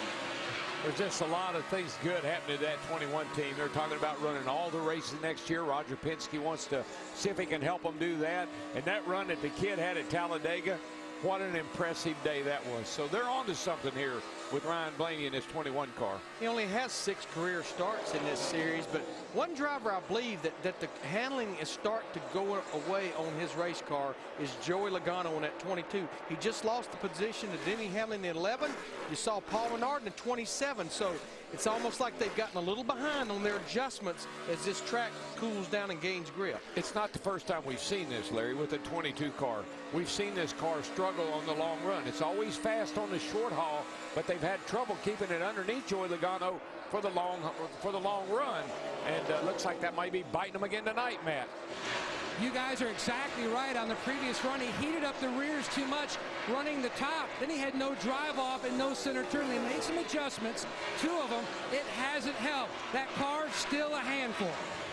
Most of the drivers in the top 8 have just recently set their fastest lap of the race. Logano's was way back at lap 34 to validate your point. Now, how about Jimmy Johnson here in 16th, Vince?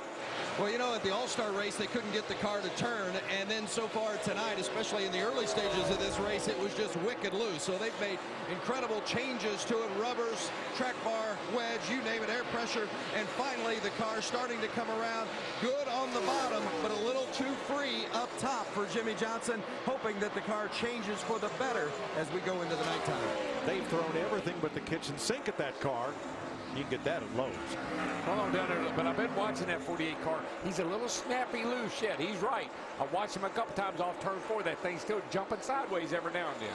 And we got a good 20 laps until what would be green flag pit stops. 170 laps, 255 miles complete. Kurt Busch is your leader, now by just 1 second over Martin Truex. How about a Fox NASCAR salute to our troops? Crank it up.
Third place, Dale Earnhardt Jr., Kevin Harvick battling. They're about 4 seconds off the lead.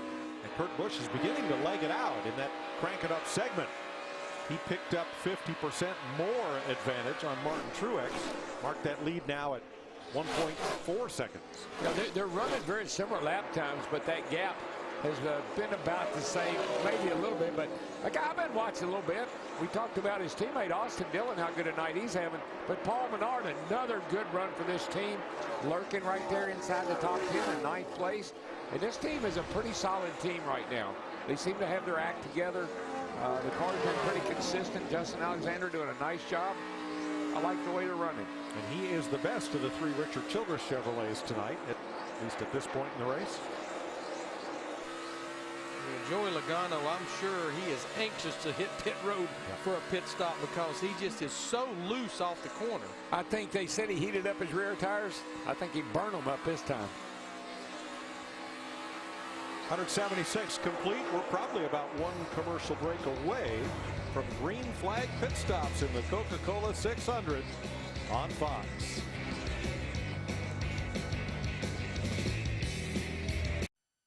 Today, I drive for Corporal Stephen Koch. Today, I drive for United States Naval veteran Lynn Thrasher. Today, I drive for Sergeant Mark Bradley. Today, I drive for Special Operations Chief Adam Brown. Today, I drive for Corporal Larry Smith. Today, I drive for Navy SEAL Tapper. Today, I drive for Private Dean Van Dyke. Today, I'm driving for Daley Boyer, my grandfather. Goodyear is giving back to our military heroes and their families. Please go to Goodyear.com/givesback. There's a charity auction there where you can get in on the action and bid on unique race used items and experiences like a ride in the Goodyear blimp. All to benefit our servicemen and women who we thank for their service and thank for their sacrifice. While we were away, the lead closed up. Martin Truex took more than a second from Kurt Busch's lead. Here it is, the 41 and 78. Yeah, and they said the 78 was, calling us, I think we're better. I think the 41's falling back to us, and looks like that's going to be true. I want to just give a shout out to Smitty, Clifford Smith. He's worked for me for forever, and he was chief petty officer. And at my dad's funeral and at the both girls' weddings, he stood at attention in his uniform during the funeral and the weddings. And Smitty's a superhero of mine. And our thanks to the more than 20 members of our Fox Sports crew here on site in Charlotte who are or have been members of the U.S. military. Pit stops coming up shortly. Matt. Track conditions are going according to plan for Tony Gibson and Kurt Busch on the 41. But now the car is starting to get tighter and tighter on entry and across the center. They're going to make an air pressure change on their next stop. The 78. Their car a little bit tight on the center of the corner, right about there. But his bigger issue, the radio gremlins are back, Chris. With Dale Jr. closing within about 2 seconds of the leaders. Now, early on, we heard him complaining about the splitter hitting, but that was when the first couple laps of the last pit stop when the air pressure was low. And now, that car good with the air pressure's high. Vince? Well, after being tight on the last run, crew chief Rodney Childers took a pretty good swing at it on this 4 car and on the previous pit stop, and now it has swung to the loose side. Kevin just can't put the throttle down the way he wants, so when he comes in for this pit stop, they're going to tighten him up. Jamie? Well, 2 pit stops ago, the 11 team tried to just take right side tires. Now they know that didn't work. So the last round of stops, they did make a wedge adjustment and put 4 tires on it. The car has gotten better as he makes his way through. Now halfway through a run, though, he starts to get tight, but they're trending in the right direction, Mike. David Reagan began the run of green flag pit stops, which now sees second place Martin Truex on pit road. Jeff Gordon just completes his stop and exits. We got them sliding the tires and smoking the tires coming on the pit road. Smoking them bad boys. That was Michael McDowell. 4 tires for Truex and Sunoco Race Fuel. Yeah, well, when that 78 came, it was the next time by. Here comes the 41 of Kurt Busch, the 4 of Kevin Harvick, the 88. All of them are on pit road this time by. Vince. Yeah, Brad Keselowski says the exit is better, but the entry is worse. So they're going to make an adjustment, air pressure adjustment on the 2 of Brad Keselowski. Chris? Crew chief Greg Ives going to make a small adjustment to the 88 car, trying to get that splitter off the racetrack early in the run. Jimmy Johnson takes over the lead at lap 189. Casey Kane, Carl Edwards, and Matt Kenseth have yet to pit. All of the rest of the lead lap cars have been on pit road. But yeah, you guys are right. Martin Truex Jr. and Cole Pearn, they made everybody come to pit road when they hit pit road, sitting there running in second. Kane and Kenseth are in. So is Johnson. Service completed on the left side. Carl Edwards is the outlier. He will be the last lead lap car to pit. Matt? And Kenseth is in. They need to do a lot of work to the 20 machine. He says the car's really loose on entry. And then his center and exit is off because he has to change his arc just trying to get through the entry to the corner. Air pressure change for Kenseth. You're riding down pit road with Carl Edwards, Michael Annett, Alex Kennedy also pitting. Jamie? Well, Carl's been loose for the majority of the night, but actually this run he came on and told his crew chief, Gary and Grubb, we're getting pretty good. So they're making the car better. And oh, by the way, the sun has gone away as well. That has helped the handling. They'll fill him up with Sunoco fuel, put 4 tires on, wipe the grill right there for Carl Edwards. Now Casey Kane is in 16th place, but he was speeding in segment 4 on pit road, more than 5 miles an hour above the posted speed limit. So Kane will have to make a pass-through penalty down pit road. And you and I had this conversation on our practice show. I don't know why we can't have a speedometer in the cars. I still think that would be very helpful. But because Martin Truex Jr. hit pit road 1 lap earlier, he's now the leader of the Coca Cola 600, not far from halfway. 9 different leaders, 16 lead changes as we close in on halfway. Almost to halfway on Stock Car Racing's longest night. Sprint will cut your rate plan in half, bring them your Verizon or AT&T bill, and turn in your old phone at a Sprint retail store or sprint.com/half price. Race leader Martin Truex has finished top 10 in 10 of 11 races so far this year. We just cycled through our second set of green flag pit stops, and you can see Jimmy Johnson once again the quickest on the 2 laps, including the trip down pit road and the pit stop. I know you see Martin Truex Jr. way down there as 6th on this list, but where he got his advantage was making that pit stop 1 lap earlier than everyone else he was racing. But right now, Jimmy Johnson in the 48 back inside the top 10 and 10. So in that cycle, Jimmy Johnson's quick stop gained him 2 positions. He's now at the top 10 as we hit halfway. 200 laps, 300 miles. Equal distance to go here. 9 leaders, 16 lead changes, and just 3 caution flags. So at the 300-mile mark, Martin Truex Jr. leader, the first of 22 cars on the lead lap. Just went by the flag, the leaders did, and the flagman, he holds up those cross flags to indicate halfway. I can't tell, as a driver running a 600-mile race, like sometimes you think, wow, that 300 miles went by really fast, but now I got 300 more to go.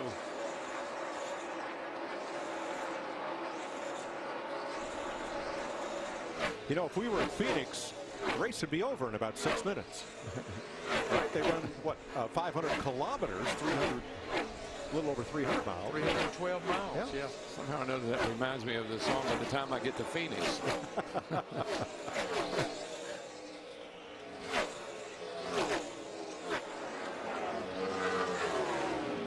Martin Truex is going to put a lap on Kyle Larson, the 22nd place car. The advantage now 1.8 seconds, and it's starting to shrink just a bit. Kurt Busch is starting to reel Truex in. Really felt like Kyle Larson, Chris Heroy, that 42 car after qualifying 9th. I really felt like they would run better than what we've seen them run. They pretty much dropped back from the drop of the green flag. Mike, Larry, we're at halfway here, and when we started trade at 100 miles, the fast lap was a 28.96. At lap 200, little fast lap was a 29.02. Here at 300 laps, we are just running a 28.70. So we've continued to pick up speed. Dusk settling in on Charlotte Motor Speedway. Our Fox NASCAR mid-race report next.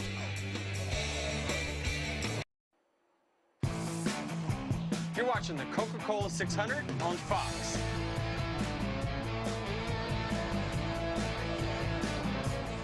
Martin Truex Jr. has gone 67 races without a win, but he is your leader at the moment. Our coverage of the Coca Cola 600 continues live from Charlotte Motor Speedway. We're glad you're watching Fox NASCAR this Memorial Day weekend. At the bottom of the screen, a special Fox Remembers list honoring members of the armed forces who, since this broadcast last year, sacrificed their lives for our country. 73 men and women have been lost this year, and that number is significantly down from 3 years ago. We think of them and their families often, especially this Memorial Day weekend.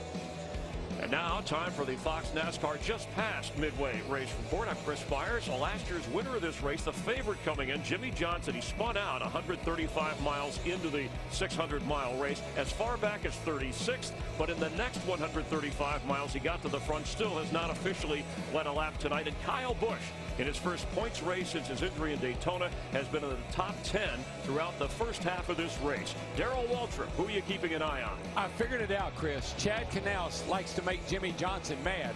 When he does, he takes off and he goes to the front. 48. I learned my lesson at Kansas. 48 on another mile and a half. I don't think so, DW. I like the 78 car, Martin Truex Jr. Think about what he did at Kansas, the last mile and a half track we were on. Led 95 laps, the most of anyone. Had a chance to get the win there, but late in the race had a miscommunication with Cole Byrne, his crew chief. Tonight, that doesn't happen, and the 78 wins. Michael, the last 7 points races, Kevin Harvick in that 14, they have not finished worse than second. They finished second here a week ago in a sprint all-star race. Kevin Harvick running third. He's waiting on the nighttime. Brad Keselowski had a penalty on his first pit stop, fell back. He's rallied. He's now running 5th. The car is much better, a little bit free on exit, but the 2 is happy. Well, Jeff Gordon started his day in Indianapolis driving the pace car. All smiles there. There hasn't been much to smile about here in his race car. He's been tight. He's been loose. And now Jeff Gordon saying something is just fundamentally wrong with the entry of this car. They reminded him, we're at the halfway point. Hang in there. Dale Earnhardt Jr. has finished in the top 5 in every race on a 1.5 mile track this year. Yes, his last top 5 here was his first race with Hendrick Motorsports back in 08. Yes, he came within 1,000 feet of winning in 2011 and ran out of gas. But I think that top 5 string continues tonight. It's been a pretty clean night as far as penalties go. Probably the biggest one was the 2-car of Brad Keselowski. They've recovered to get back in the top 5, but Casey Kane just got busted on pit road under that last round of green flag stops. He was making his way to the front. And Andy, a reminder of how long and difficult this night can be to win. The halfway leader of this race, which in this case was Martin Truex Jr. moments ago, has won just once in the last 8 Coca-Cola 600s. Now let's head back down to pit road for more with Matt Yoakum. Chris, Clint Boyer's biggest hero rides with him tonight on the 15. His grandfather, Dale Boyer, served in the 94th Infantry in Europe. In January of 1944, his life changed forever. While crossing an unknown minefield, Lieutenant Boyer lost his left leg. Completely ignoring artillery and mortar fire, Boyer reorganized his men to continue the attack. Refusing to allow medics in the area, Boyer crawled to the edge of the minefield when another mine nearly took off his right foot. That heroic act saved the lives of his men. He received 9 different medals, including the Purple Heart and Bronze Star. Simply amazing men. Matt, tonight, David Gilliland, he's honoring the unknown soldier on his windscreen. Their sponsor loves Ask the Team's truck driver, Charles Wahoo Sampson, who they should honor on that windscreen because of his 8-year service in the Marine Corps. Wahoo Sampson said he's lost so many fellow corpsmen over in the Gulf War Run, he decided rather than choosing a single Marine, he wanted to honor all the servicemen and women that haven't made it back and have remained unidentified. Thank you, Chris, and to all of the families who have lost someone. We just recently had some military members visit us throughout the race that are here, some 6,000 friends and family in attendance to remember those who have paid the ultimate sacrifice. Michael Waltrip, Kurt Busch, who missed the first 3 races of the season, already has a win, so he's already in the chase. He's led the second most laps this year behind Kevin Harvick, and he's hung in there right behind Truex Jr., and he's led the most laps in tonight's race. Well, that's a fast car, and it just seems to get better and better. He got a little bit behind Truex throughout the green flag stop, but he's closing ground now. His times are definitely comparable, but the fastest car, I think old DW is onto something. Jimmy Johnson has really got a hot rod at this point during the race. Well, despite their testy relationship over the years of crew chief Chad Knaus and Jimmy Johnson, I don't think there's a better team when it comes to making adjustments, whether you're going from day to night, from the back to the front, than the team of 48. Just let me try to explain how talented 48 driver is. Jimmy Johnson drives that car on the edge of control. Look at him bobbing and weaving. That's how hard he tries. That's what he gives. He gives it all. Sometimes it gets away from him. Oh, by the way, he's got 6 championships. Yet to lead tonight, 9 leaders, 16 lead changes. Fox remembers on this Memorial Day weekend, and we are eternally grateful. The Coca Cola 600 continues in a moment.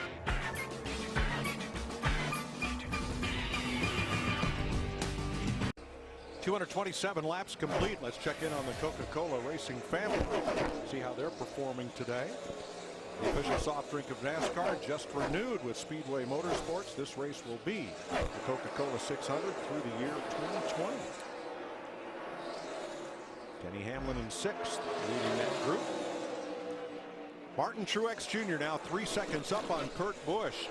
He's had 19 previous starts at Charlotte Motor Speedway with a best finish of 7th, and he had only led 9 laps before. Tonight he's led 4 times that many today.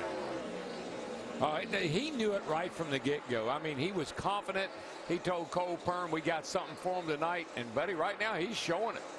And what we're going to see in the next 10 to 12 laps, we're going to start cycling through green flag pit stops again. Cole Pearn, NASCAR's 2nd full-time Canadian-born crew chief, was the team engineer until this season. But 10 top 10s in the first 11 races have brought him to everybody's attention. Trevor Bayne, who got in the wall a bit earlier, has now hit it pretty hard in turn 4. I was going to tell me, if you said it was the 6th car that got into the wall, I would not have been surprised, because he's going to need a new right side if he kept working on this thing. He's been right up there, I mean, that close to it just about all night long. You've got to leave yourself a little bit of room for error, a little margin of error there, and he hadn't been giving himself much. There's your free pass car. Eric Almirola, he'll get to go around and make up a lap. And that'll give us 17 cars on the lead lap when we restart. Rodney Childers, crew chief for our champion, Kevin Harvick. One of the top strategists in the sport. Harvick currently 3rd. Now each week, look for the Race Day Advance Auto Parts Driver Spotlight. Today, Race Day caught up with Ryan Newman, and you can see Race Day prior to the race only on Fox Sports 1. Mike, that was 133 miles of green flag racing. Wow. 88 laps. Long green spell there. Ryan Newman's team memorializing Sergeant Mark Bradley of the U.S. Marines, and they entertained Bradley's family in pre-race down in the garage area. Very, very emotional time for the family and the race team. This should be 4 tires and full of fuel for every one of these drivers on the lead lap right now. Martin Truex all but pushing on the pace car to get to pit road, Vince. Very happy with his race car right now is Kevin Harvick, although he says it could be better when he gets on the throttle. It's a little bit snappy loose, so they're going to make a slight chassis adjustment. 4 tires for Kevin Harvick. Chris? Dale Earnhardt Jr. not as happy this run. He's saying that car feels like it's a bit up out of the racetrack, loose getting into the corner. Greg Ives going to make some changes here, try and give him that feel he had earlier. Matt? The 78 of Truex had the biggest adjustment of all, the clean air. His car just a little bit on the tight side. They're going to make a small air pressure change. The same for the 41 of Busch. His car was tight on entry and loose off, which was his biggest concern. Air pressure change for the 41 as well. Truex, Harvick, Busch. Busch 2, and then Earnhardt. Jimmy Johnson at 48 months. They've been getting it done under green flag. They're getting it done under caution. Don't make that driver mad now. There's your race off pit road. We're under caution, lap 231.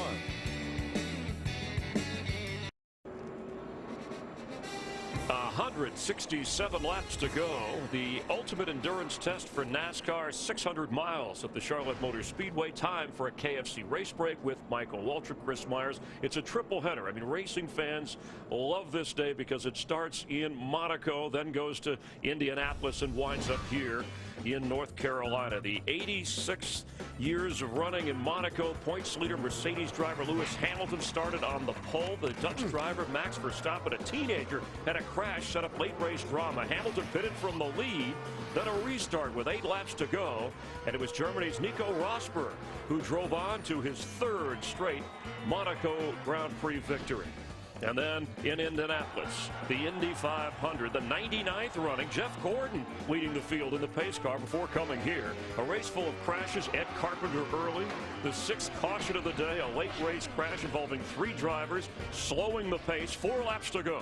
One, Pablo Montoya, who fell back as far as 30th, passes Will Power to win his 2nd Indy 500.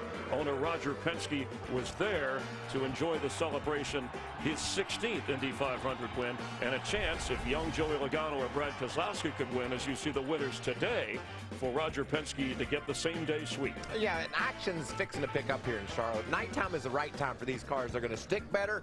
Watch action really start to get intense. That has been your KFC race break. Let's head back upstairs to Mike Joy as they get ready for the restart. Mike? Well, still in the dusk phase of this race, 17 lead lap cars. Jeff Gordon will restart last of those. He had to make a 2nd pit stop because his team said they didn't get all the lugs tight. It'll be Martin Truex and Kevin Harvick in Chevrolets on the front row. The Busch brothers, Kurt and Kyle, Earnhardt, Johnson, Keselowski, Hamlin, Kenseth, and Logano, the top 10. Trouble on the 4 car there on that restart. He must have missed a gear. Everybody was going around him left and right. 18 car Kyle Busch went around him on the outside, or trying to. Kevin must have missed a gear there on that start. Every restart, Kyle Busch has gone rim riding right up to the high side to pass as many cars as he can. There's that number 18 as Harvick scoots back through. Yeah, he recovered.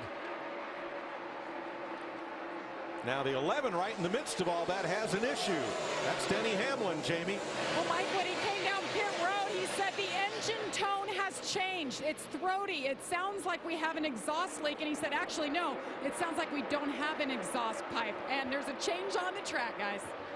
Kurt Busch coming back after Martin Truex for the lead on the outside. He's led the most laps tonight, 94, ring up number 95 for the elder Busch brother. Well, you remember those Hendrick cars we were kind of worried about, you know, they're way back in the field. Well, two of them have worked their way up to the top 5, the 88 and the 48, and they're going to be somebody you're going to have to deal with for this night's over with. Here are your lap leaders so far. Martin Truex roughly half the laps led of Kurt Busch, but still 163 laps to go. A lot of racing left here in Charlotte. With 5 of our top 6, they just ran their quickest lap. This track just gaining that grip and getting faster. Yes, sir. Let's go back to that restart.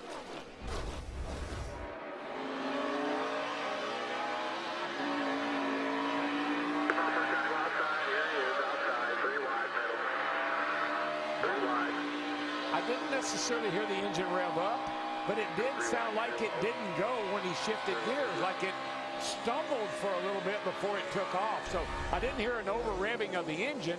Just sound like when he shifted into third, it didn't want to accelerate. Harvick now in third place as you see Brad Keselowski pass Kyle Busch for 7th. Yeah, Kyle Busch is very aggressive in that 18 car on the restarts. I still don't think they've got that car where he needs it, though, just yet. First full Sprint Cup points race back for Kyle Busch, who was injured in a Saturday race at Daytona back in February. Compound leg fracture, injured foot on the other side.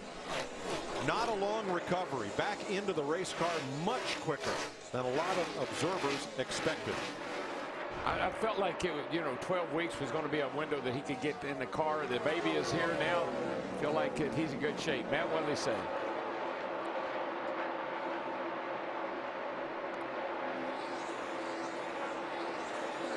A.J. Allmendinger looks like he got into the wall again, this time at turn number 2. And it's been a tough night for A.J. Yeah, they're going to have to replace the right side of that car because he has worn it out. They're going to replace that car. He does not like it a bit. Hasn't all week. Get a whole new car. Now back to Kyle Busch and how he is holding up past halfway in this race, Matt. He felt like he might be a tick off on being in race shape, but he was surprised at how great he felt after the All-Star weekend. And he is battling a tight race car, but he also wanted to pass along a little message to the young man in the pit box. You can tell Jones I'm good. I feel really good, guys. 4, message delivered. God, it's bedtime here in about 25 minutes anyhow. Well, he is only 18 years old talking about Eric Jones. Young Eric Jones, yeah, his standby driver.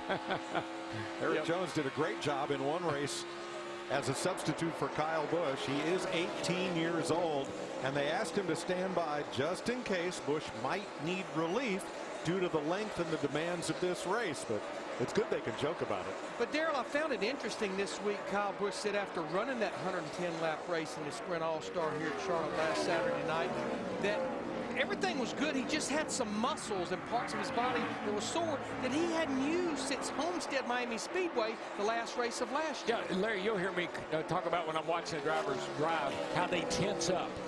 Every muscle in your body is tense. You're working it, and you can't go in a gym. You can't lift weights. You can't ride a bicycle. You can't do anything to train some of the muscles that you actually use holding yourself in position while you drive these race cars. You've got to get in the car to know what needs to be worked on.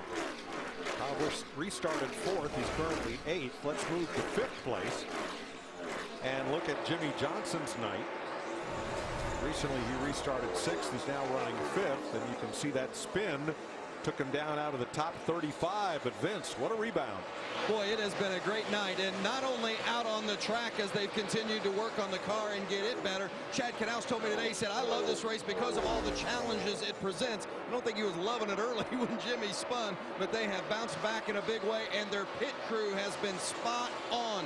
They have gained Jimmy 6 positions on their last 2 pit stops. It's a total team effort on the 48 tonight. But like we said earlier, we've seen this movie. We've seen Jimmy Johnson go from spinner to winner in the same night. Oh, yeah, and everybody said, well, how can he pass so many cars, folks? Jimmy Johnson makes the air dirty. Now, none of the Hendrick cars, 5 of them qualified in the top 12 or made the 3rd round of qualifying. First time in a year and a half that had happened. But when it comes to the nighttime, they're pretty good. And remember, Jeff Gordon had to come back to pit road before that restart. Started the last driver on the lead lap with loose lugs, and Casey Kane had the pit road speeding penalty not that many pit stops ago. 153 laps to go. Loneliest man in Charlotte. 18-year-old Eric Jones standing by in case he's needed to relieve Kyle Busch. The Coca Cola 600 on Fox is sponsored by Game of War. Play free now. Let's have a look at the Budweiser race summary. 252 laps now. Kurt Busch, Martin Truex, Kenseth, Harvick, and Hamlin have all led more than 20 laps tonight. Mile-and-a-half track king Jimmy Johnson currently up into the top 5 in closing. Pole sitter Matt Kenseth currently is 10th. Highest placed Chevy is Kurt Busch, the leader.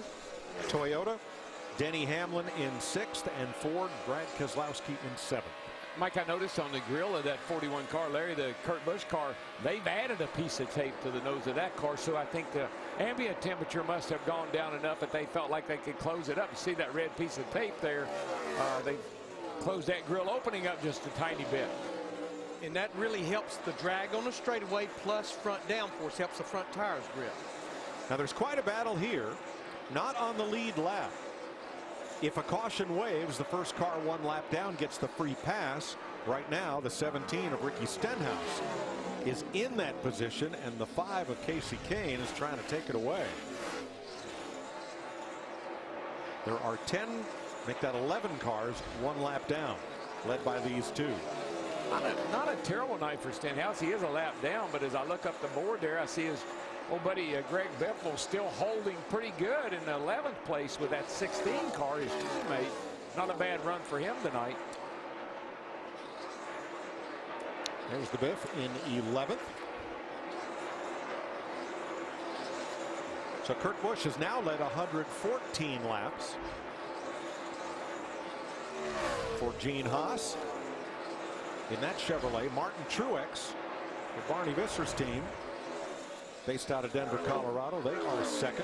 And Truex is closing it again at the end of this run like he did earlier, Mike. I seem like that gap is shrinking. Series champion Kevin Harvick for Stuart Haas in a Chevrolet 3rd.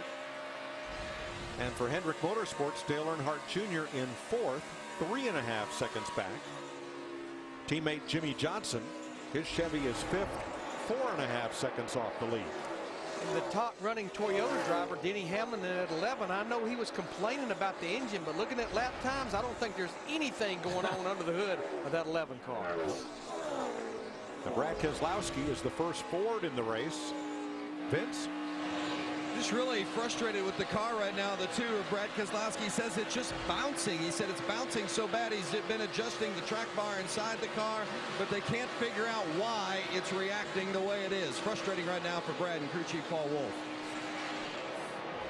Kyle Busch, our 8th place car. That's the 2nd best Toyota right now. 8th place, 7.5 seconds back.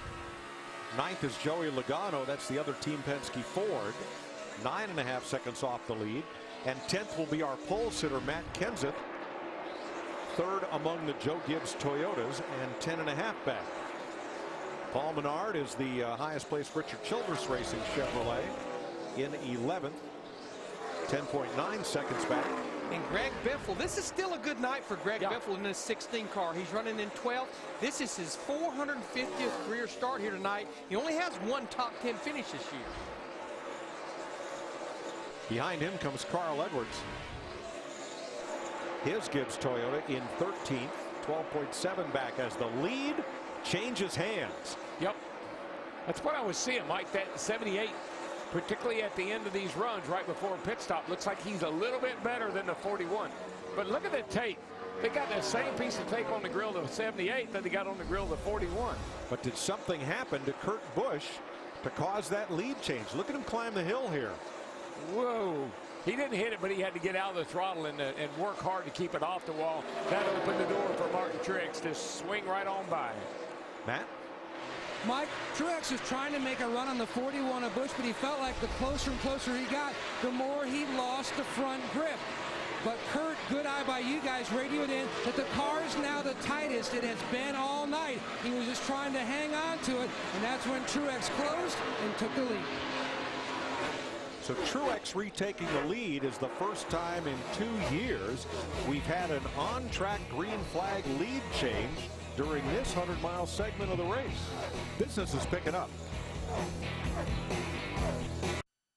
600 miles.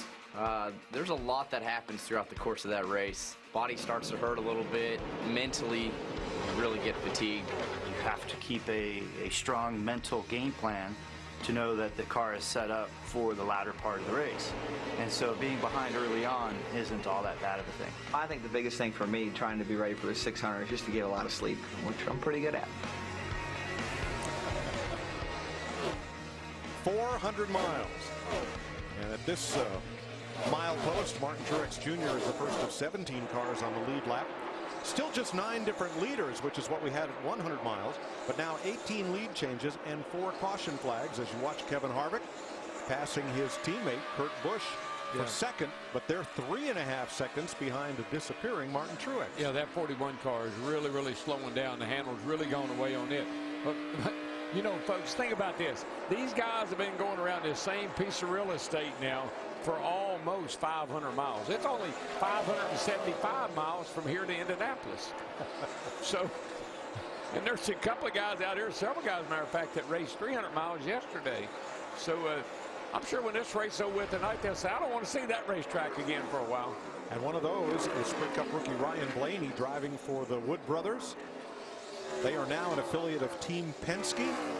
And Roger Penske, who earlier today won the Indy 500, said he hopes to enable that team to be able to find sponsorship and run the whole season next year. So Blaney doing well in 14th. 15th, Austin Dillon in the number 3.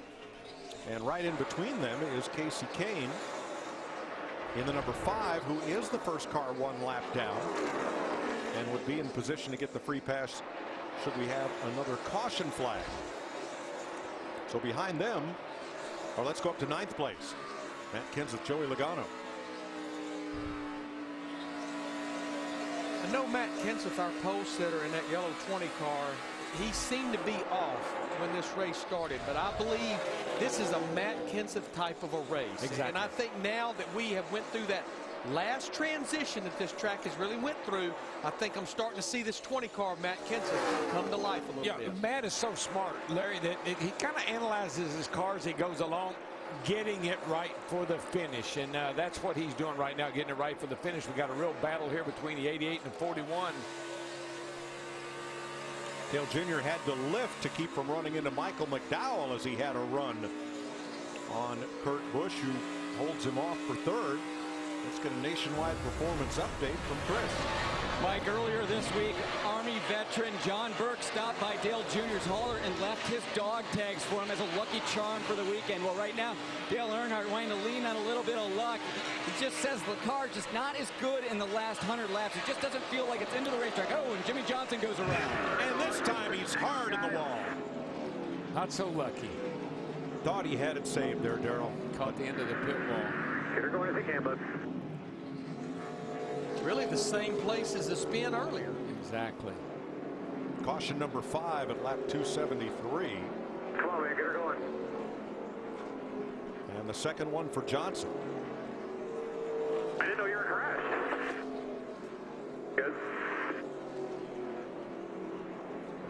He was running in 5th place, and he'll come in from the right side. There he is.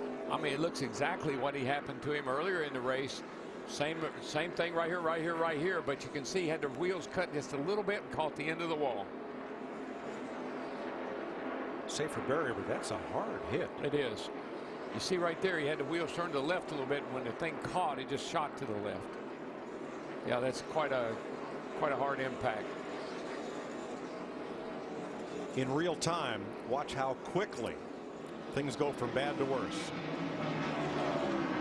Caution, hang on, guys.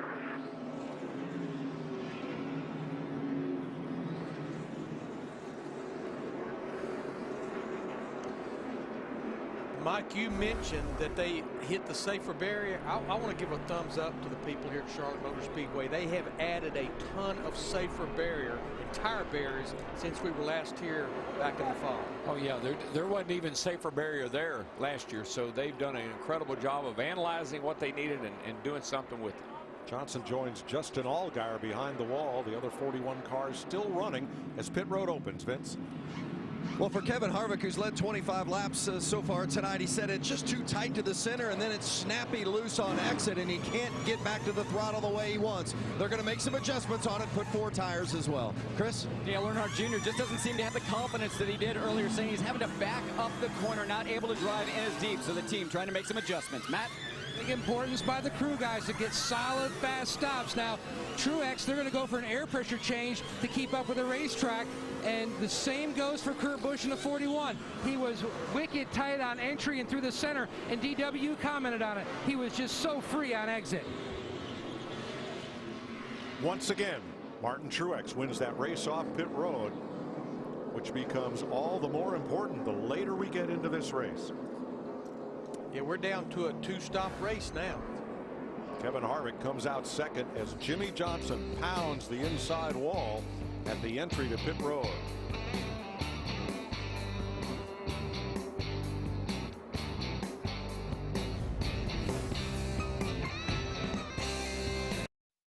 Here comes the field getting ready for the restart at Charlotte Motor Speedway. Aerial coverage provided by Goodyear, proudly supporting our military for 100 years.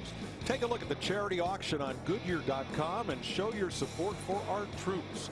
Goodyear, official tire of NASCAR. Well, all that battling for the free pass position paid off for Casey Kane. He's back on the lead lap as Martin Truex and Kevin Harvick lead the field back to green with 122 to go. Yeah, much better restart that time by Kevin Harvick. Although, just when I say that, he's getting swarmed. Yeah, that's the last 2 restarts that a Toyota driver has jumped to the outside of Kevin Harvick going off into turn 1. Now they're Where did he come from? Dale Jr. all the way to the bottom, elevator down, looking for second place. Can he hold it? Can he hold it? Hot Rod Hamlin to second. You get in the corner that hot, it's just hard to come off the corner because you are recovering from that entry. These restarts are wild. Every one of them looks like green-white checker. No, they're not. They're insane. Remember Kansas, how insane they were? Well, yes. Same thing tonight. Well, these guys are just hauling the mail through these corners now. You're seeing sparks come out from underneath these race cars. Speeds just continue to get quicker. That's what I always say. Like, when you're the tiredest mentally and physically, your car is the fastest it's been all night. So you've really got to take a deep breath and get up on the wheel. What do you like to say? About time pull them belts, isn't it? You better reach up there and pull them tight several times. Real tight. Tug on them bad boys. Martin Truex has now led more laps in the last 2 races than in half of his prior 8 full-time seasons. He's on a tear. Yeah, he is. And we've said it several times, but he knew.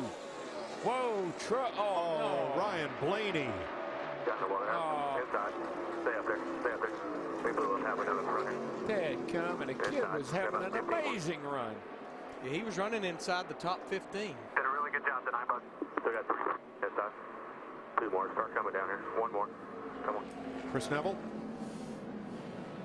Mike, seems like the problems just kind of continued for the 21 here in the last 10 laps or so. Right before Jimmy Johnson got into the wall, Ryan Blaney got up into the wall just a little too tight, grazed the wall, so the team fixed it, fixed the right front corner on that last pit stop. But you can see right now, it looks like their night's over. Yeah, something Mike, expensive broke. This is that point in the race when every engine builder, every guy that works on this race car is keeping his fingers crossed, because this is when we get into that no man's land. Right, we're at 430 miles in this race, roughly. 2/3 of the race on the entire Sprint Cup schedule are over by now. There are not that many 500-mile races, and there's no race as long as this one. And remember, I mean, you've been hammering this thing hard. We were almost on record pace here. We were at 154 miles an hour average speed, and that was with the few cautions we had. So, and the thing that makes it so hard to pass, people say, why is it hard to pass? Because everybody's running wide open.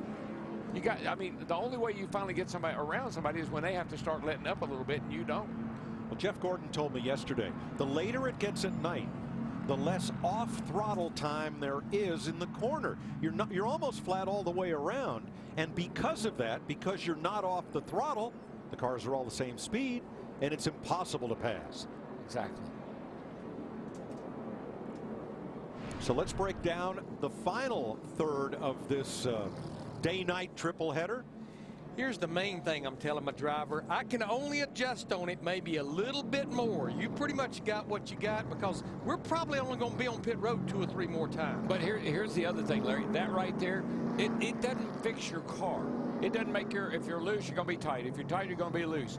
It just makes the whole car have more grip, and you can get back in the throttle quicker, and you can drive harder, and you can be more aggressive because the track now has a little more grip in it. The 3 leading drivers in this race each set their fastest lap of the race within the last couple of laps just before that caution. Well, the track temp alone has come down over 30 degrees, and that's just a lot of grip.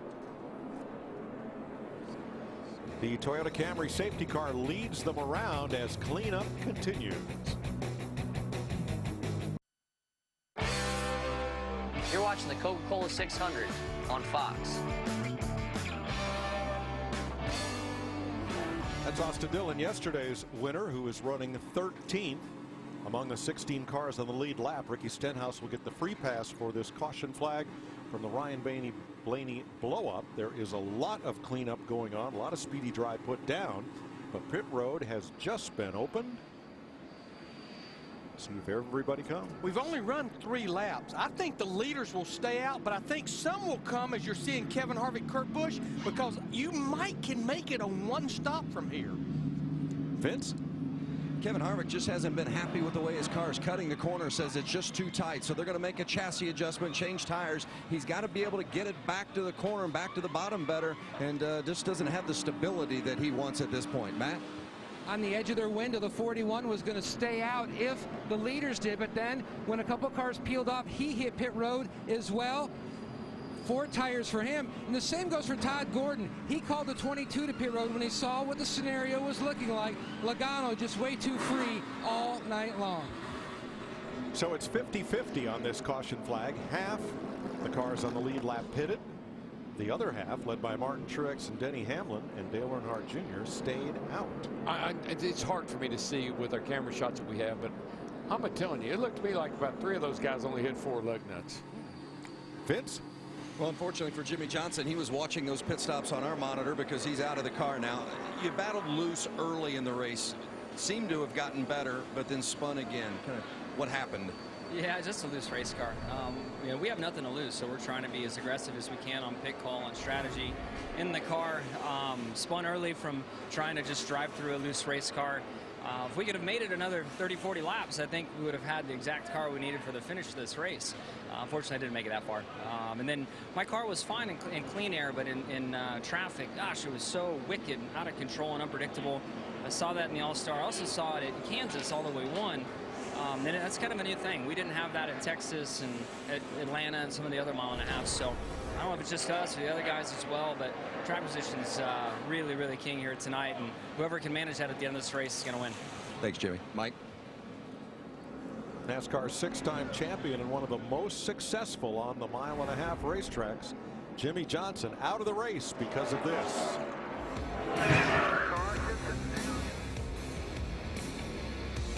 Boogity, boogity, boogity. Let's go racing for our military drivers.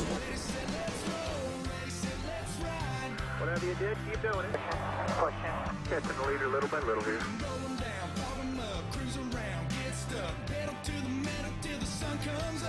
Really bouncing. Gotta stay hungry in there, dude. Whoa! Where did he come from?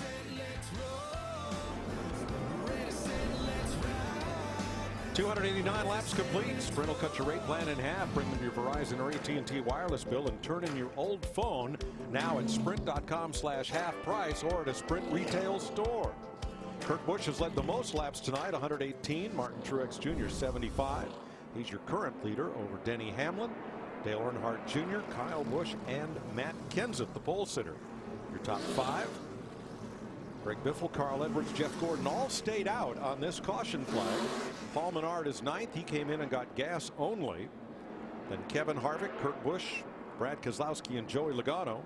Austin Dillon, Eric Almirola, Casey Kane, and Ricky Stenhouse are the lead lap cars. Join NASCAR as we salute our veterans and active military members. Use the hashtag NASCAR salutes or visit NASCAR.com. And while we're on the subject, Mike, I'd like to shout out to my buddy Van Colley. His dad, Maurice, he was a sergeant in the 101st Airborne. He had 2 Purple Hearts and a Bronze Star. He was quite a hero. I know Van has talked about him a lot, and he's really proud of his dad and what he did in the military. Let's go back to that last restart, Darrell. The racing has been so exciting on restarts. Look at this elevator move. Dale Jr. mid-pack, top to bottom. Coming down, coming to the inside. And, of course, he's in good shape right here. But you carry so much. You enter that corner so low, you carry so much speed that you have to kind of let a couple of those guys you got back go around you. And here's the team's reaction. Out of here. That's pretty impressive at the 3 there. Still hold the bottom. Good job. Yeah, that's pretty fun. We're trying to clear them. Yeah, they were 4 wide, man. You got 3 of them. All right, getting ready for the restart. It'll be with 109 laps to go. Larry, I know you like trends. Nico Rosberg got his 3rd win at Monaco today. Juan Pablo Montoya got his 2nd Indy 500 win today. There are still 6 drivers in this race that are previous winners of the Coca Cola 600. There's a trend here. Yeah, including Matt Kenseth in that 20 car who has worked his way up to 5th now. Back under green, Truex and Hamlin, Chevy versus Toyota to turn 1. I think those 2 guys down the inside there, Truex, he'd love to win this race. I know the reason Dale Jr. took him 4 wide into turn 3. He wants to win this race as much as any he's won. All that speedy drive from the cleanup from Ryan Blaney's engine. A little dust up going into turn 3. How about that 18 car on the outside of Kyle Busch, battling Dale Earnhardt Jr. for the 88 car? His first points race to be back in a car in 2015 since the crash on Saturday at Daytona Speedway. Kyle Busch. Well, I tell you what, he's had a quiet night, and I've loved the job he did last week in the All-Star race. He finished 6th. Right now he's running in 3rd. Just really driving a smart race so far.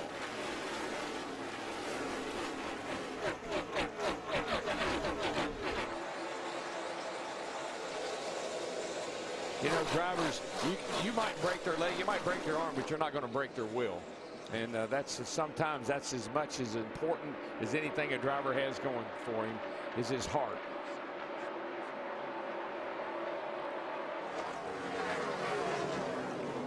Starting to see a lot of sparks out there on the racetrack. Andy Petrie? Yeah, you're talking about these speeds that have been picking up, and I've heard Larry talking about just how much faster they are. This series does not have a ride height rule. They can put these cars any height they want to, and they try to keep them as low to the track as possible. But as these speeds increase, they have to kind of predict where those speeds are going to be, or else you'll see them hit the ground with the splitters and the sparks flying. They sometimes can get faster, cars can get better as that happens, but they can also get worse when these speeds pick up.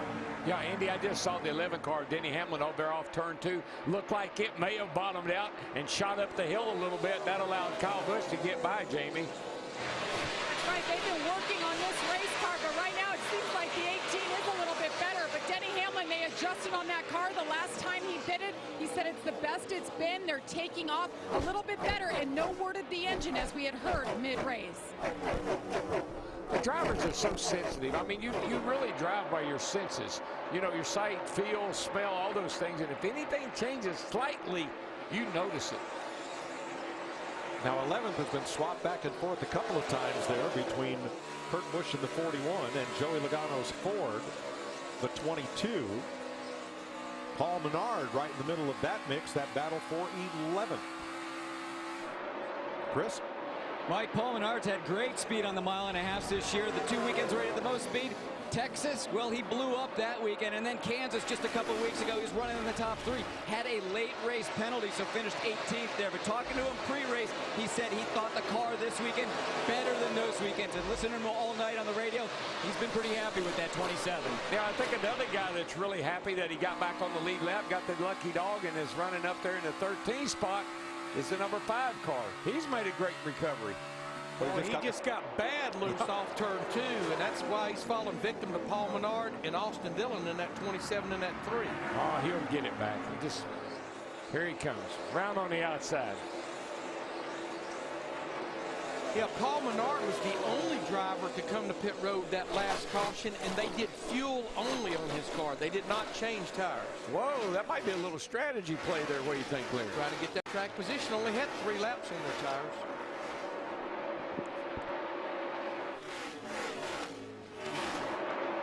I don't think there's any way we'll run this race out without another caution, but with all the cautions we ran that last time, those drivers that did come to pit road, I think they truly are thinking about a one-stop race. Well, Larry, the 18, the 11, the 20, and the 19, all the Gibbs Toyotas are in the top 10 right now. 300 laps complete next time by. Kevin Harvick, Matt Kenseth for 6th place with 100 laps to go. The Sunday night Fox NASCAR will rank it up.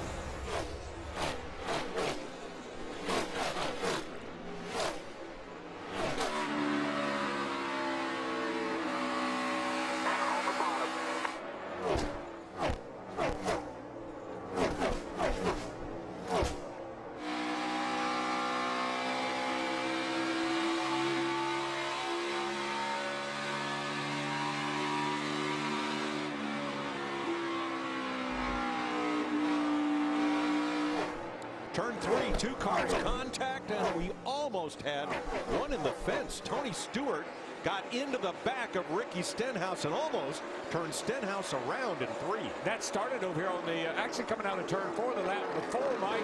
They kind of got into each other a little bit, and then Tony really kind of retaliated. He was really upset with Ricky Stenhouse. Yeah, it's kind of a 1-2 punch thing. Here's the first one. See, the 14 car goes up on the outside, and here he just runs up there and he says, this is an effect, because what started this was off turn 4 a little bit before that, and then Tony was very unhappy with Ricky Stenhouse, just about got him in the wall. Now going down into turn 3, and he gets to Stenhouse's corner and moves him around a bit. That's kind of like you're just aggravating him. Tony really didn't intend to knock him up. If he wanted to wreck him, he could have. Right. But he just wanted to know, I'm not happy with what you did to me, brother. Ricky Stenhouse Jr., he's the last driver on the lead lap back in 17th. As we see Kevin Harvick in that 4 fresh tires just drove by. Dale Earnhardt Jr. in the 88 took 4th place away. 2 of the drivers who made pit stops have made big gains here as we go back to 13th. Joey Logano and Paul Menard. And those 2 are Harvick and Keselowski that got tires and moved up to 4th and 7th. Really surprised that Logano is not running any better than he had. I thought that he and Keselowski, quite honestly, both would be cars to beat tonight. They got a little work to do if they're going to get up there and run with that 78, 18, 11, 4, and 88. And Matt Kenseth in that yellow number 20 on the left of your screen. He keeps coming, popping up into the top 5, but then after restarts, that car just isn't able to maintain pace. Now he's at 8th place right now. I tell you, a guy I tell you, he's had a great night, and I'm so happy for him because they've struggled so mightily, is that 16 car of Greg Biffle. He has been lurking around the top 10 all night long. Right now running 6th. And I knew sooner or later they'd get the bugs worked out of that car. It was just a matter of time. No pun intended, right? Oh, no, not at all. Just never gets old, does They it? just drove them away. You're becoming a pest yourself with that line, you know. I hope so. All right, 12th place with 94 laps to go. Carl Edwards and Joey Logano, two drivers who I think both thought they'd be fighting for a spot in the top 5, are now trying to both get back to the top 10. Yeah, I talked to Carl Edwards last night, and he was as optimistic as I have seen him in a long, long time about this 19 car, but it's just, so far, they've still got work to do. Got a little close right there. And Paul Menard to the inside. And really, I mean, that Menard car has been good all night long, and right behind him is his teammate there, the 3-car Boston Dillon. He's pretty good right now, too, and making a pretty good charge. Well, something happened there. It looked like Edwards got out of the gas. Logano almost got into him, had to lift, and Menard was right there. And here he comes again as Jeff Gordon goes after Matt Kenseth for 8th place. Yeah, I mean, you think about Jeff Gordon. He's been in, I mean, we haven't talked much about him all night since the start of the race when we interviewed him on the parade lap. Right. But now, here at the end of the night, that car has really woke up and it's coming to the front. Yeah, we joke about having lunch in Indianapolis and dinner in Charlotte. He did. He did. Literally. But yeah, Jeff Gordon, remember, 2 pit stops ago, had to come back to pit road for loose lugs. Kurt Busch moving up to 9th as Matt Kenseth drops back a little bit further. Meanwhile, Martin Truex Jr. continues to lead by 1.2 seconds.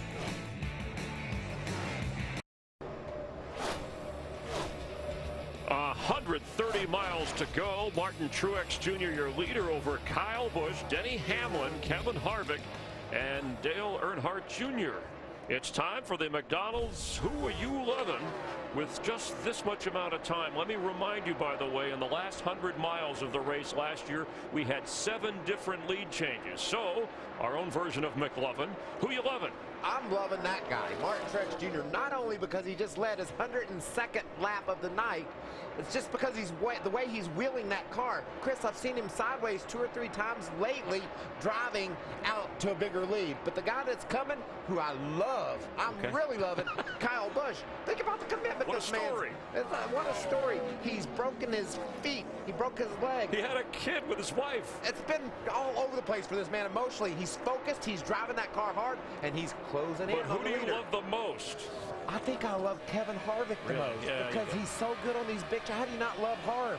He's done so well on the big tracks. He and Jimmy have dominated them. Jimmy's not around anymore. I'm loving Kevin Harvick. All right, yeah, you know, at the 500-mile mark in the last 10 years, the guy who's led there, only half the time has he gone on to win the race. So, Darrell Waltrip, who are you loving? Well, I'm going to lay a little loving on you, baby. I'm going to lay a little loving on you. Look, I'm a huge Truex fan, and you know I love Cole Pearn. But here's the thing. Think about this. What did Brian France say when Kyle Busch got back in the car? He had to win a race. The Toyotas haven't been running that good. I don't see any way they're going to win a race. They haven't been running that good. Guess what? They're running really good now. He's got to be in the top 30 in the points. Oh, no way he can do that. If he keeps running like he is tonight, he's going to win a race. He's going to be in the top 30 in the points, and he's going to tick a lot of people off because he's going to be in the chase. And it sounds like the crossover Kyle Busch is the guy you're loving the most. That's our McDonald's Who You Loving? Let's go back I'm loving you. Well, thank you. I'm starting to, my feelings were hurt. Let's go back to Mike and Larry.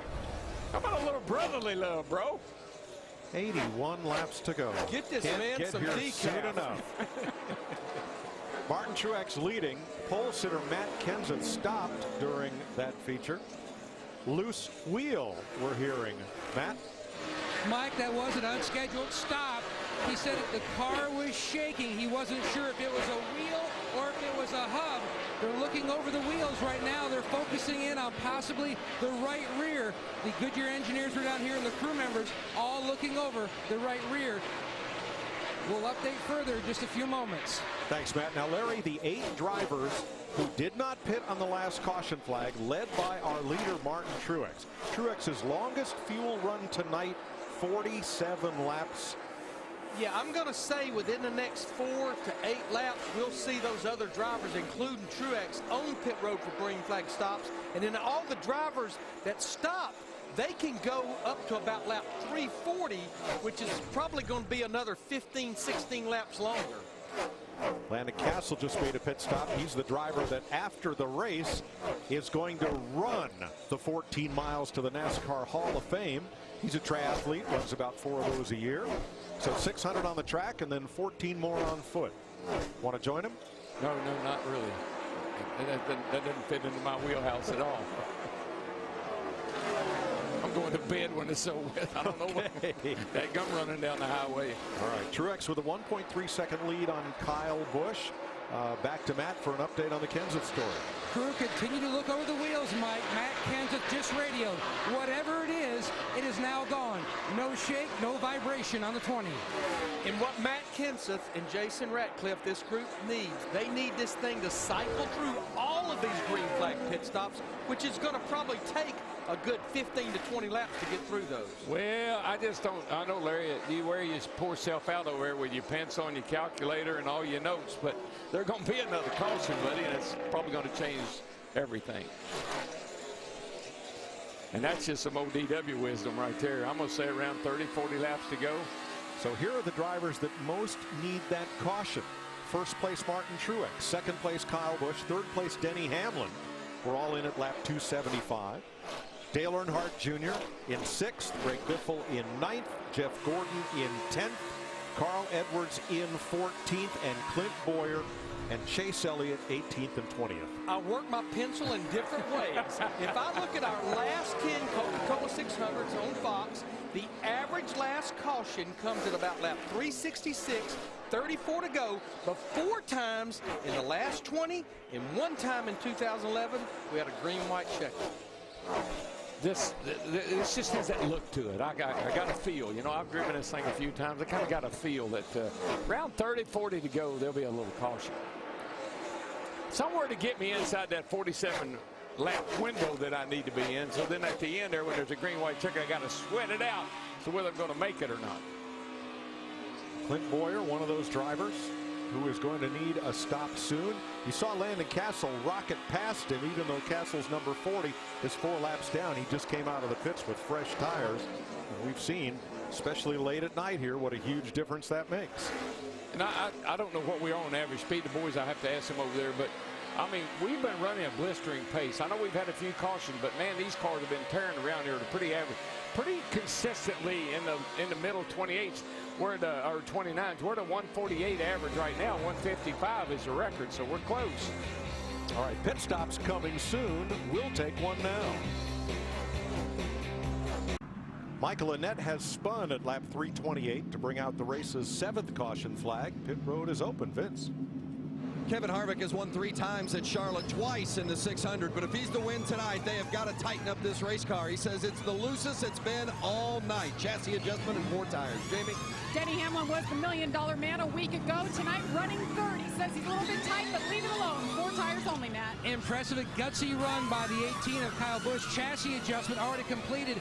His car was just tight on entry and then down in, trying to get down to the line. Meanwhile, Truex, his service complete. His car was tight on entry and landing. Air pressure change for the 78.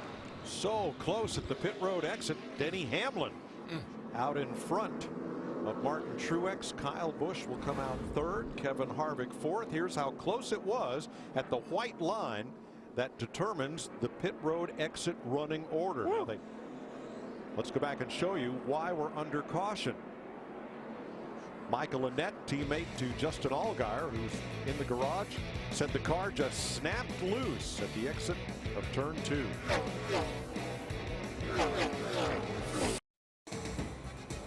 Here's your Advance Auto Parts cumulative pit time for the night. Now this is skewed somewhat because changing 2 tires takes less time than changing 4. But look at the numbers at the top there, indicative of the drivers have been running up front. Well, we know Martin Truex Jr. and Kyle Busch, they have an awfully good race car, but if it comes down to a late race pit stop, just like we saw in the All-Star race, I would put my money on Denny Hamlin, that 11 team, because they never lose a battle off pit road. Yeah, 10.8 the other night in that in the All-Star race. I mean, they can nail it. They're quick. and they were just quicker than Martin Truex, and that's why Hamlin's got the lead for this restart. Truex on the inside of Hamlin, Kyle Busch and Kevin Harvick, Brad Keselowski and Kurt Busch, Kane and Earnhardt, Biffle and Menard, the top 10. Here we go.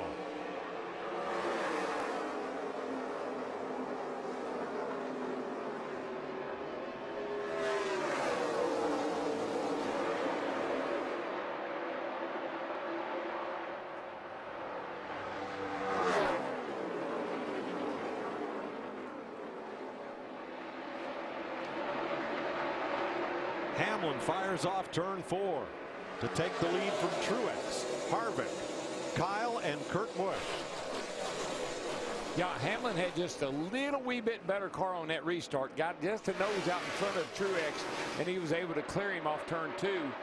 That 11 car is going to be mighty hard to deal with here in these last 70 laps. Kyle Larson caught the wall last time off turn 4.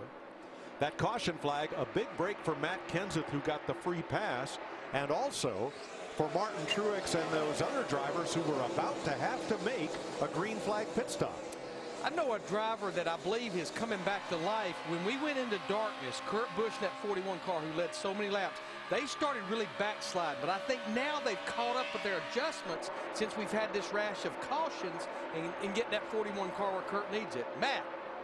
Larry Mack, you hit it right on the head there. That's exactly what was wrong with the 41. Tony Gibson and Kurt Busch expected the racetrack to be much freer. They adjusted for that.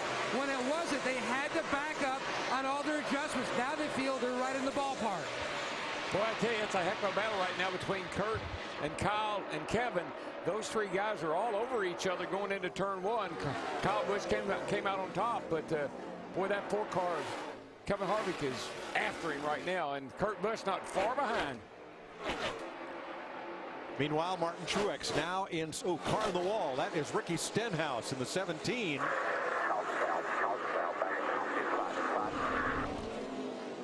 And there's debris from Stenhouse, which has put us back under caution for the 8th time tonight at lap 337. You know, we've had a lot of, we've had some oil downs. We've had some stay dry put on the racetrack. Earlier, remember when we had that restart, guys went in high into turn 3 over, kicked up a little dust. That always greases that top line up a little bit. Man, you got so little margin for error when you're up next to that wall. So we actually had 2 cars in the wall. The first was David Reagan in the 55 there. And then we're hearing that Ricky Stenhouse said he hit the brakes and the pedal went right to the floor. There's the result. Front rotors are glowing.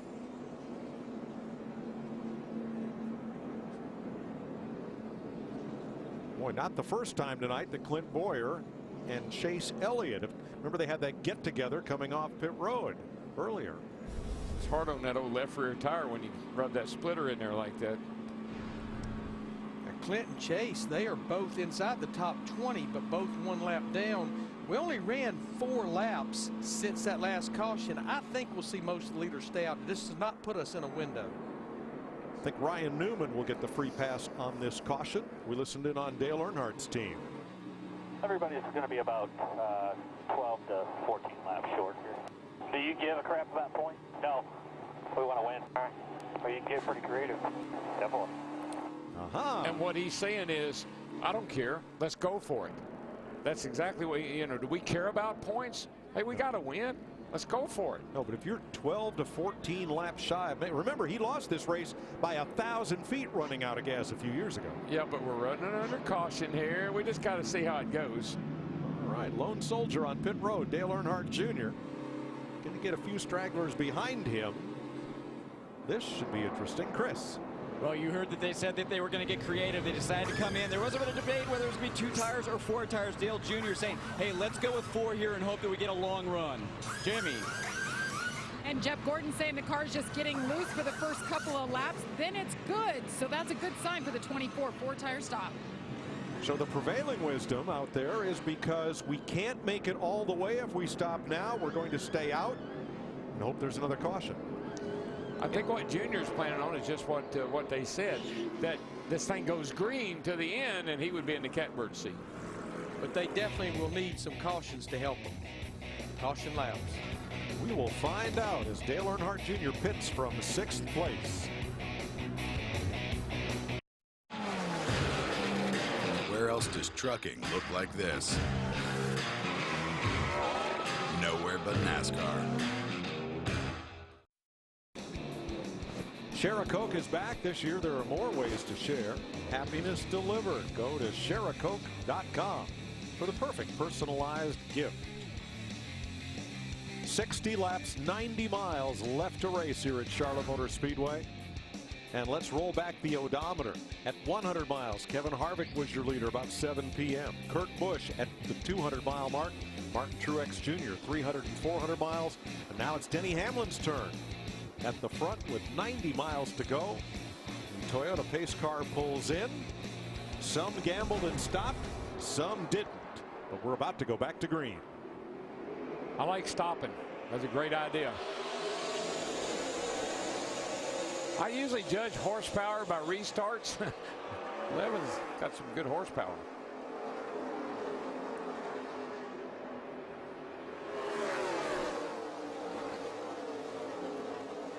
Denny Hamlin regains the lead on this restart. Jamie.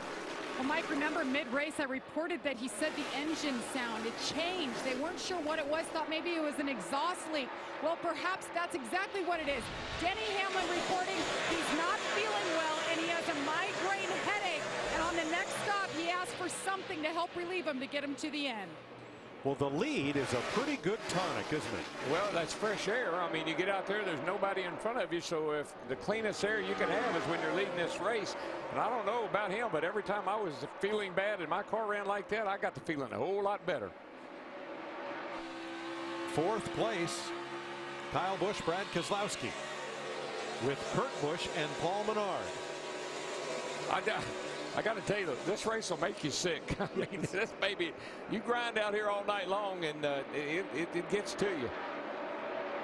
Martin Truex Jr. in that 78 just got by Kevin Harvick in that 4. Just seems like Martin Truex Jr. has been the guy that's had a car that's been good at the beginning, the middle, and as we're getting toward the end of this race. Yeah, and maybe just a little weak on the restart. That time by there when they restarted, the 11 got out in front of him, but he's able to get it back. Whoa! Kurt Busch to the bottom. Woo! I think he may have brushed the 18 just a little bit to make that pass. And my gosh, I remember those two boys having an issue here one time. Down in turn 1 and 2. Now Keselowski to the inside. He wants a piece of this. Figuratively, I hope, not literally. All right, come on. Get up there. Get up. Clear, clear, clear. That's what I love to hear that. I love to hear when the crew chief, spotter, they get in there and they help you, man. Come on, you can do it. Wow, you just want to hear that so bad, Darrell. Clear, clear, clear, get up there. And this racing is incredible. Kurt Busch diving to the inside of his brother, making it 3 wide, and then moving made around, or attempted to make around Keselowski. And one thing to keep in mind, back in Kansas in 11, Martin Truex Jr. was going to win that race. He was taking the lead late in the going. Denny Hamlin took it right away from him. I'm sure Truex is thinking about Hamlin out there beating him tonight. I think they probably, the first 3 cars there, the 11, the 78, and the 4, they're pretty classy. They're showing a lot of speed, and they're right at the right time. I think the battle is going to be between those guys. The question is, can the 78 get back around the 11? Now, the drivers that stopped on that caution have gained little ground. Austin Dillon's backed up a couple spots. That's allowed Edwards and Biffle to move forward 1 spot. But otherwise, the 9 drivers who stayed out at the front of the field are still out front. Yeah, and I know we are focused on those 3 drivers up front, but a driver that just consistently keeps running faster times, Brad Keselowski in that 2, back there in 4th. This is the battle for some of those drivers that did go on some different strategy. It's a battle for 10th back there. I think Roger Penske won the Indy 500 today. I know that Brad would be a guy that would love to deliver the 2nd victory of the day for the captain. Absolutely. And remember what the winning car number was at the Indy 500? Was it 2? It was. Number 2. That's a good omen. 52 laps to go. 78 miles, and Denny Hamlin's Toyota for Joe Gibbs Racing has a half-second lead. Right behind Mr. Win One Soon, Martin Truex Jr., who's led 115 laps tonight for Barney Visser's Chevrolet team. Then your series champion Kevin Harvick and the number 4 Stuart Haas Chevrolet. First forward in the race is Brad Keselowski in the deuce for Team Penske in 4th. Kurt Busch led 118 laps in this race, but in the last 100 miles has not been back to the front. And the driver right behind him, Paul Menard, at 27, he's been solid all night long. Speaking of Indy, his one win in Sprint Cup was at Indy in the Brickyard back in 2011. Really been impressed with that 27 car tonight. They have done a great job all night long, and that car's been good several times this year. And what a great comeback for Kyle Busch. His first full-length race back after a horrendous crash in February at Daytona. Casey Kane needed a free pass to get back on the lead lap, but he's moved himself, motored on up to 8th place. Joey Logano started outside pole in his Penske Ford. He's now 5 1/4 seconds off the lead. Worked a little harder to blow out the candles on that birthday cake tonight. How about Carl Edwards? He's led 4 laps tonight. Had an up and down weekend with his car, but we thought he'd be a contender. And right behind him, Greg Biffle. I know he's outside the top 10, but this has to be huge for the Roush Fenway Ford camp to see Greg running the way he did last week and the way he's run here in the Coca Cola 600. Yeah, he's been good over here for the last 10 days, and that's really encouraging for the Roush Fenway group. I tell you, I think about Kyle Busch. How would you like to be out of the car for 12 weeks and then all of a sudden decide you're going to come back to the Coke 600, the hardest race as we look at the 3 car here? Yep, Austin Dillon still having a strong night. He's in the top dozen for Richard Childress Racing. And Jeff Gordon, who had to make that stop, extra stop there under a caution. He's had quite a big day. Would like to be more toward the front, just haven't recovered from that extra stop under caution. But Jamie Little has been shadowing Jeff Gordon all day. It has been a long day. Been talking about race cars for 12, 13 hours now, but what a day it was. One Jeff Gordon will never forget. Of course, he drove the pace car, but before then, a nice surprise. His racing hero growing up, that is Rick Mears on the right-hand side. Rick Mears is a 4-time Indy 500 champion. He surprised Jeff Gordon, and what Jeff was even happier about is that his daughter and son, Ella and Leo, got to meet his racing hero. It's definitely a day Jeff Gordon will never forget.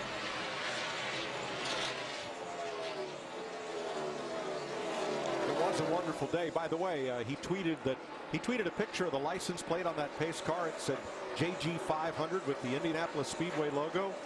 He said, boy, I'd sure like to take this home. They presented it to him in pre-race ceremonies. Very nice. Yeah, I don't know what agenda Jeff Gordon's on right now, but I think I have a pretty good idea of the agenda of his teammate Dale Earnhardt Jr. in this 88 and Greg Ives, because I'm looking at his lap times. He can run faster than what he's running right now, but what they're trying to do is go 62 laps on a tank of fuel. He said it. Does points mean anything? No, because he has a win at Talladega. He just wants to win the Coca Cola 600. And Larry, I think it's going to be oh so close. I mean, like it was here 2 or 3 years ago when he ran out coming out of turn 4. It could be that close. Andy Petrie, how about that strategy? Yeah, guys, there's some rules, pretty strict rules really on what they can do with the electronic fuel injection, but they still have a lot of leeway when it comes to fuel economy. They can program that system to go into economy mode based on the throttle position. If it's not completely on the floor, he backs off just a little bit. It can rewrite that code to say, hey, we need to back off the fuel and we can save a little bit of fuel in this run. And he might be able to go a lot further than you think. But, Andy, this is something that has to be programmed in the garage area before the race. Nothing they can change during the race. That's right. It has to be programmed that way from the start. They can change it. The rules allow for you to change that programming, but you do have to take it behind the wall to do it. You'd lose way too much time to try to do that during the race. I believe I heard before the restart that Earnhardt's team thought they would be 2 laps short if they ran hard to the finish. Now, Denny Hamlin is leading this race by 0.7 of a second. But is everything right in number 11 land, Jamie? Great. Yes, he just radioed 10 laps ago. Did they get the wheels tight? All the guys nodded. Now all of a sudden he said, I've got a loose wheel. They said, bring it if you're going to wreck. He just said, guys, get ready. I'm coming. Oh. Well, they did have an awfully quick pit stop the last time they were here. Larry, how do they know if everybody got the lugs on tight? Well, they have a system that they can go back and look at pressure in the airline, and they can tell how many spikes of pressure they got on each wheel. Larry, I watched a number of pit stops early on, and I know a couple of times I saw some of the front runners hit 4 lugs. Now, I guess you can make it with 4 lugs, but if you have a 4 lugs and one of those is loose, you're in trouble. Couple good battles here. On the right, Jeff Gordon takes over 12th from Austin Dillon, and on the left, Joey Logano 9th against Carl Edwards. And you know, Michael and I talked about this loose lug nut thing earlier in the year when they said they were not going to monitor it anymore, and Michael said you don't have to worry about it. If you get a loose wheel, you're going to come to the pits because you literally cannot drive one of these cars when the wheels start shaking on it. They're going too fast, Larry. The wheels get a little bit loose. They shake so bad, you got to stop. Matt Kenseth had a loose wheel earlier and came to pit road. Well, we've seen this entire race. That 78 car, Martin Truex Jr., the further we go on a run, the better he gets. The competition falls off a lot more. He's reeling Denny Hamlin in. Now, if we heard that transmission from Denny Hamlin to his crew, is there a chance Martin Truex's team heard it also? I'd say there's a real good chance. I'd say that's kind of like broadcasting it. But Larry, we watched this car in Kansas, this 78 car, and we thought, what a shame it would be if he didn't win this race. And guess what? He didn't win this race. Here we come, guys. Here we come.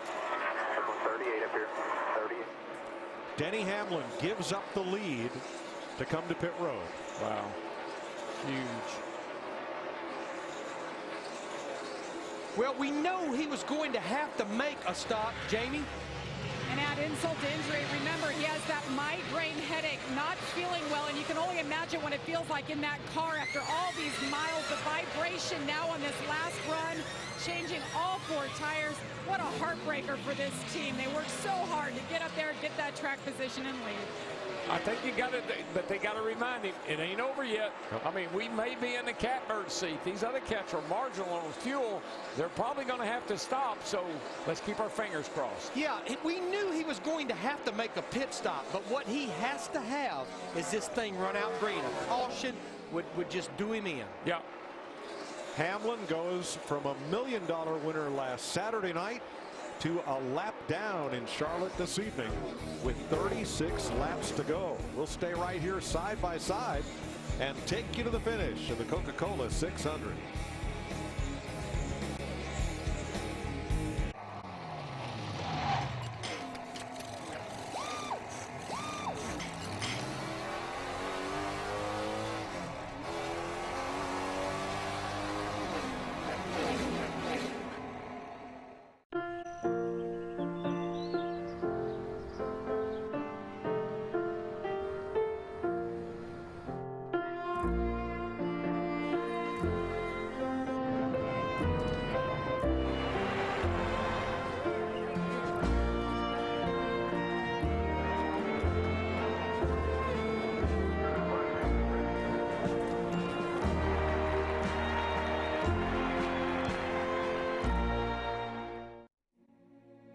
Time is the overseer of all things. It sees men plan their dreams, sees them build their kingdoms. It sees them become legendary. Will you build an empire that lasts forever?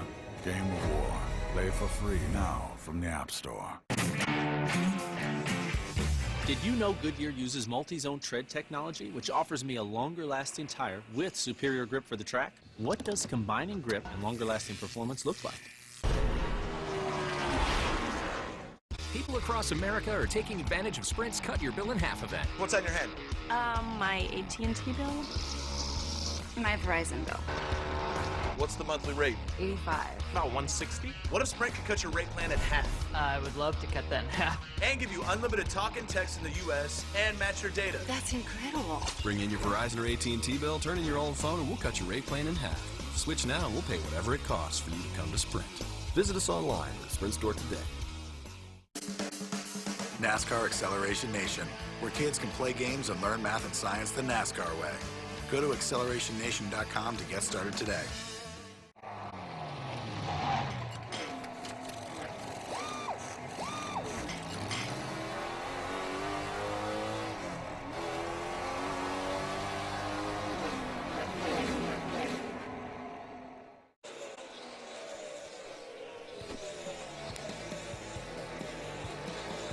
Laps to go at Charlotte Motor Speedway. Martin Truex Jr. leading by a second and a half over Kevin Harvick, Brad Keselowski, Kurt, and Kyle Busch. As we finish off the Coca Cola 600, aerial coverage provided by Goodyear, proudly supporting our military for 100 years. Please have a look at the charity auction and show your support for our troops by visiting Goodyear.com. Goodyear, official tire of NASCAR. Fourth place, the Busch brothers.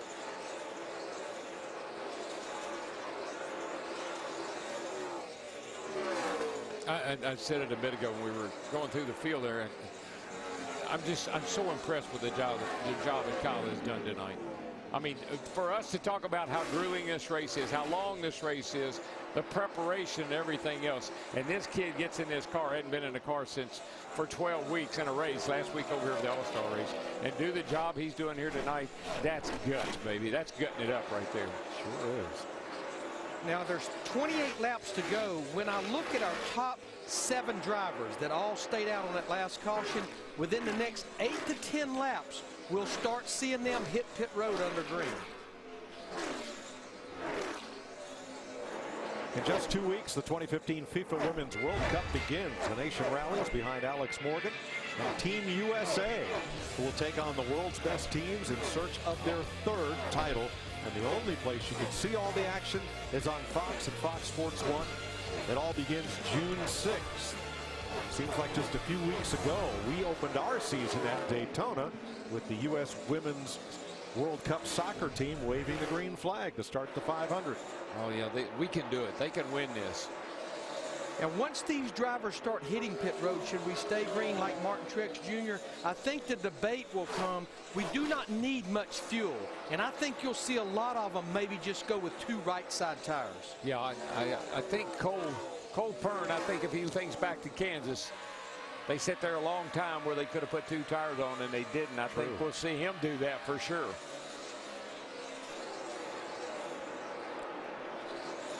Three things you need to know with about 25 laps to go. Matt? Martin Truex Jr. told me Charlotte is the most frustrating track for him on the schedule. He's never scored a top 5 here. His best finish came 10 years ago in his first start, which was 7th. He's never won in a mile and a half. 5 times he's come close, finishing 2nd, but it's been 67 races, nearly 2 years since he last won. Cannot tonight be the night. Vince? Brad Keselowski trying to earn team owner Roger Penske another slice of history. Juan Pablo Montoya gave Penske to win at Indianapolis earlier today. Can Brad make it a historical sweep? Certainly been a challenge. They had a pit road penalty on their first stop. Later, a vibration was a loose wheel. But now when it counts, Paul Wolfe has Brad Keselowski in the top 5, running 3rd, less than 2.5 seconds from the lead. Chris? Well, Dale Jr., he's doing some gambling tonight. It's not about points. It's all about a win. But the team told him after that last pit stop, you're about 2 laps short on fuel. So he's been trying to save. But the team right now saying, hey, you've got great speed. You might not be good early in a run, but that second half of the run, 25 laps or so, that car comes alive. Remember, the first 7 drivers we think are going to have to stop for fuel. No question. Here's one of them right now, Joey Logano on pit road with 23 laps to go. Larry, I'll tell you one thing. You got to give it to Brad Keselowski and Paul Wolfe, though, because Brad is up on the back bumper of that 4 car right now for 2nd place. And you said nobody could make it, but we'll wait and see. Brad. around lap 385 is when we're expected to see the leader. Meanwhile, the 22, Logano on, they're going to go for tires. He just has never been able to get this car on the tight side. It's been free all night. I think Martin Truex has the luxury of waiting until Harvick, Keselowski, or one of the Busch brothers pits, because they'll be quicker on new tires. But those are the only ones that are probably close enough. Nope, here he comes. Yellow line, all the way to yellow line. Guys, this could turn into a big advantage for Hamlin because he pitted so early. He's run really fast lap times. He's definitely going to be way ahead of Truex. We'll just have to see how it plays out with the others that don't plan on making that stop. But Hamlin is going to come out ahead of the 78. Matt. 6 laps early for Truex. He slides into the box. Fuel going in. It's going to be a 4-tire change. Solid on the right side. Remember, they only need to hit probably 3 to 4 lugs. We're so close to the finish, Vince. And Harvick coming to pit lane. Harvick wants 4 tires. They've talked about the changes they need to make, but Kevin just can't quite get the car to work the way he wants. So it's going to be a chassis adjustment as well to try to give him a little more security. Brad Keselowski and company, they talked about 2, but Brad said, no, I want 4. He's off and away, Matt. And the 41 of Busch, he is in. Slight changes the past couple stops with air pressure, no chassis adjustments here. Tony Gibson going for 4 tires on the 41. Fellas, what do you think of these 4-tire options? I thought surely somebody would try 2. Just to try to get that track position with less than 20 laps to go. Yeah. But we've been documenting Dale Earnhardt Jr. Carl Edwards in the 19 car. He pitted the same time that Dale Earnhardt Jr. Now, all Martin Truex Jr. right there is doing is getting back on the lead lap as he drove by Carl Edwards. So Edwards is the new leader in his Toyota. Then Greg Biffle's Ford, Jeff Gordon's Chevrolet, Austin Dillon in the 3 who needs to stop, and then Earnhardt. Oh my gosh, did you see Kurt Busch thread the needle? Take no prisoners. Man, he is in a hurry. But Larry, remember, Carl Edwards won this race over here a few years ago, and he was running about 90 miles an hour when the race was over with to make it to the end on fuel. Jeff Gordon is in, Jamie. I believe this is our first taker of 2 tires only, right tires, right side, and enough fuel to get him to the end. I like it. I like it.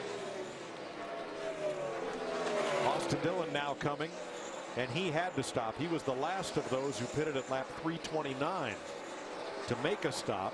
So when this cycles through, everybody who stopped at lap 338 is going to be out front. What's interesting about Jeff Gordon and Alan Gustafson making that stop, they were one of the drivers that pitted under the last caution, just like Dale Earnhardt Jr. and Greg Biffle, Carl Edwards, and those others.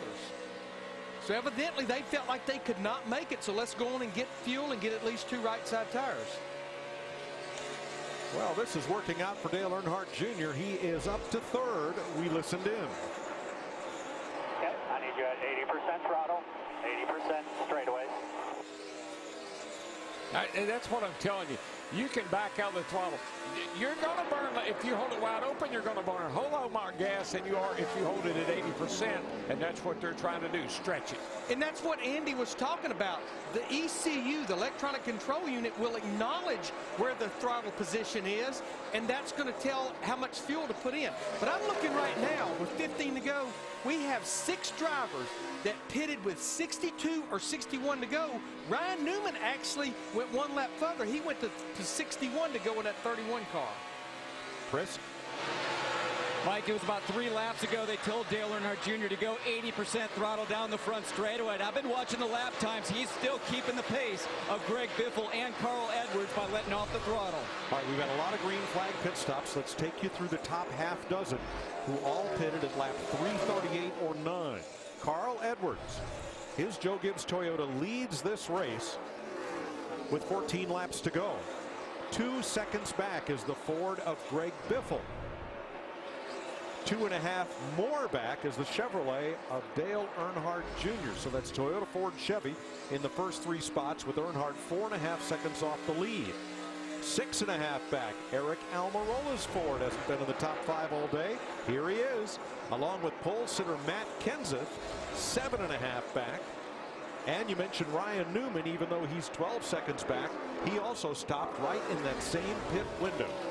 And of those 6 drivers, only 2 of them have a win so far this year, Kenseth and Dale Earnhardt. Then there's the 11, who's 7th right now with Truex 8th, and Keselowski 9th, and Kevin Harvick 4th.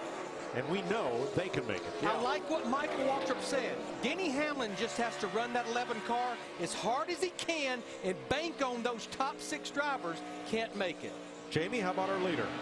What a night for Carl Edwards. The car wasn't very good, and slowly it's gotten better and better. Now he has the lead, and the team just told me they're good to go on fuel. Very confident at this point.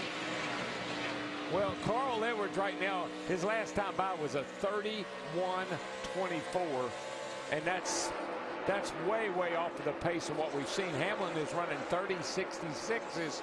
That's 4/10 a lap that Hamlin is making up on Carl Edwards. In Darrell, right now with 11 laps to go, Carl Edwards has a 2-second lead over Greg Biffle, but here comes Truex going after Denny Hamlin at 11. 7th place at stake here. Carl Edwards led the first lap of the race, gave way to teammate Matt Kenseth, and then we hardly saw him until just a few laps ago. Well, he had trouble right away, you know, with something sticky on his shoes that was causing the throttle to not, his foot not to work on the throttle right. Obviously, they've got that cured. Hamlin going to 7th. And that's just a case of pretty much Martin Truex Jr. having about 17 laps fresher tires than Denny Hamlin. Made up 7 seconds in a hurry. Yeah. Wow.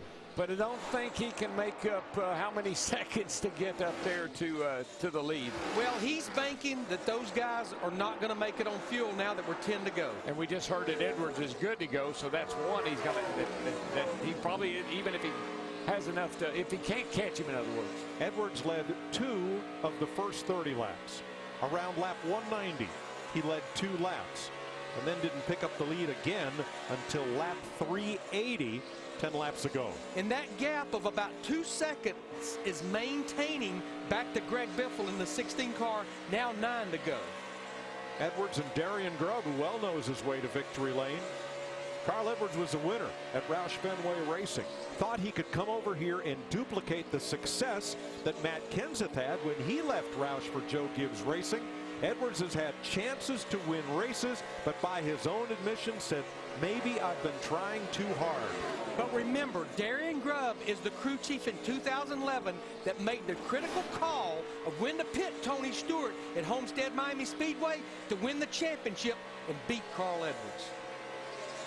There he is. And now they're together. And with 7 laps to go, the gap is shrinking. 1.5 to Greg Biffle. But I think that Darian Grubb and Carl Edwards, should they pull this win off, the floodgates will open, because we have seen performance out of those Toyotas this week that we haven't seen all year. Take you back to 2007. Casey Mears picked up his only career victory so far in the Coca Cola 600. He won the race on fuel mileage. His crew chief, Darian Grubb. Boy knows how to figure fuel mileage, doesn't he, Larry? He's about as good as you are. But he is a gambler, and I've always admired that about Darian Grubb. He's not afraid to roll the dice. 6 to go, and Biffle's taken another 1/4 of a second from that lead. If that continues, they'll be side by side with 1 to go. And I'm not sure there's 2 drivers in the field that wants to win any worse than Carl Edwards and Greg Biffle. I don't know about want, but need might be a better way to put it. With the NASCAR Chase format, win and you're in.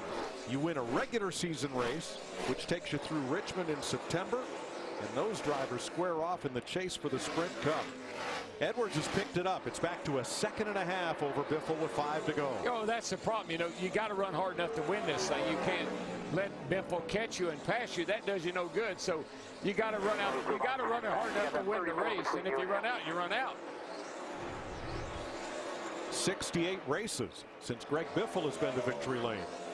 This is a victory for Greg Biffle, yes, no matter what happens. I mean, that's almost 2 years of racing. June at Michigan, 2013. And Dale Earnhardt Jr. in third, still 7 seconds back. Not making any ground on the leader, nor is Matt Kenseth or Martin Truex, 4th and 5th. Yeah, Dale Earnhardt Jr., he's just standing in the betting line that Edwards and Biffle will both run out of fuel.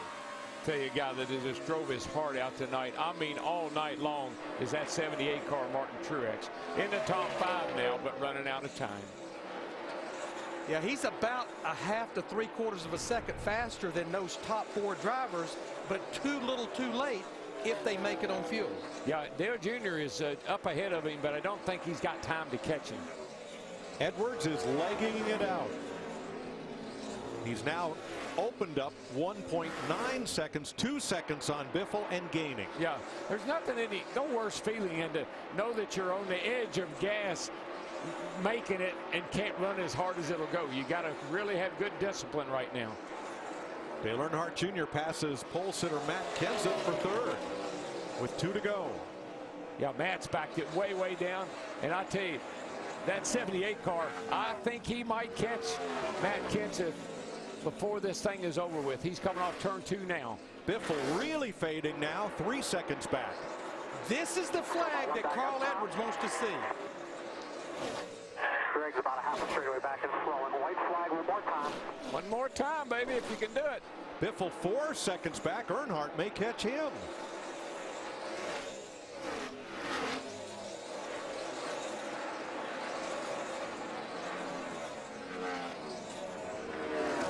I'm holding my breath, Larry. Carl Edwards. So is Carl. Makes the move to Joe Gibbs Racing, and Toyota pay off as he comes off turn number 4 to win the Coca Cola 600. He did it. By about 5 seconds over Greg Holy Biffle. guacamole, buddy. Awesome, awesome job. Hey, Jason, race is over, right? Race is over. Checkered flag waving. You see the fireworks. We won the Coca Cola 600. Great call, Darian. Way to make it up, man. Way to make it happen. It's Edwards' 24th career victory, and it ends a 31-race winless streak going back to Sonoma last June. And it's his first Charlotte win. It's his 21st try. Team President J.D. Gibbs in the white shirt. Great to see him at the track for the 2nd week in a row, because they go to victory lane 2 weeks in a row here. Oh, yeah, won the All-Star race last week with Denny Hamlin and come back and win the 600 tonight. Joe Gibbs leading a team prayer on pit road there. What do you say? We haven't seen this for a while. Flipper. Hey. Been almost a year. For Joe Gibbs, that's his 117th Sprint Cup win and his 3rd of the season. 2nd in the 600. Here we go. Whoa, he can still do it. His touch. He can still do it. What a win for that team. Sunoco fueling victories, sending Joe Gibbs Racing, Father and son right there, Joe and JD, and Carl Edwards to victory lane. Now he's going to come capture the flag, and he's headed for the stands. You know what? He used to do that. He used to go up in the stands and hang out with the fans. He's going to do it tonight. How about that? Atta boy. Someone will have to drive the car to victory lane, because I think you said they're going to capture the flag. They're going to capture Carl. You know what? This sport is all about the fans. And Carl Edwards is one of those drivers who just consistently shows that. Does a lot of fan appearances and events. He once, and I'm reminded of our colleague Steve Burns, late colleague Steve, who had one of the cards that Carl used to carry when he raced at the short tracks in Missouri. And it said, Carl Edwards, with an address and a phone number and his picture. If you're looking for a driver, you're looking for me. Yeah, I remember that. You know what, Mike, Darrell? Joe Gibbs Racing had another victory tonight, too. Kyle Busch, all 600 miles of this race. Yes, sir. Nothing to hang his head about. He finished 11th, but what a great night. Ran up front all night long. A number of guys, Larry. I mean, you think about the Biffle, Dale Jr. finished 3rd. There's Kenseth's fought back for 4th. Truex got back to 5th. And you saw on the windshield strip, Carl Edwards memorializing Navy seaman Lynn Thrasher on his number 19. Carry that name with him to victory lane. Joe Gibbs Racing finishes 1st, 4th with Kenseth, 8th with Denny Hamlin, and 11th with Kyle Busch. Yep. Big night. I tell you, they came over here last week. We saw that with Hamlin winning that All-Star race, and we knew these guys had something special for this weekend, and boy, have they displayed that. You can find the names, pictures, and bios of all the servicemen and women memorialized tonight at foxsports.com. Click on the link on the front page. Carl Edwards wheels it to victory lane after his signature backflip, winner of the Coca Cola 600.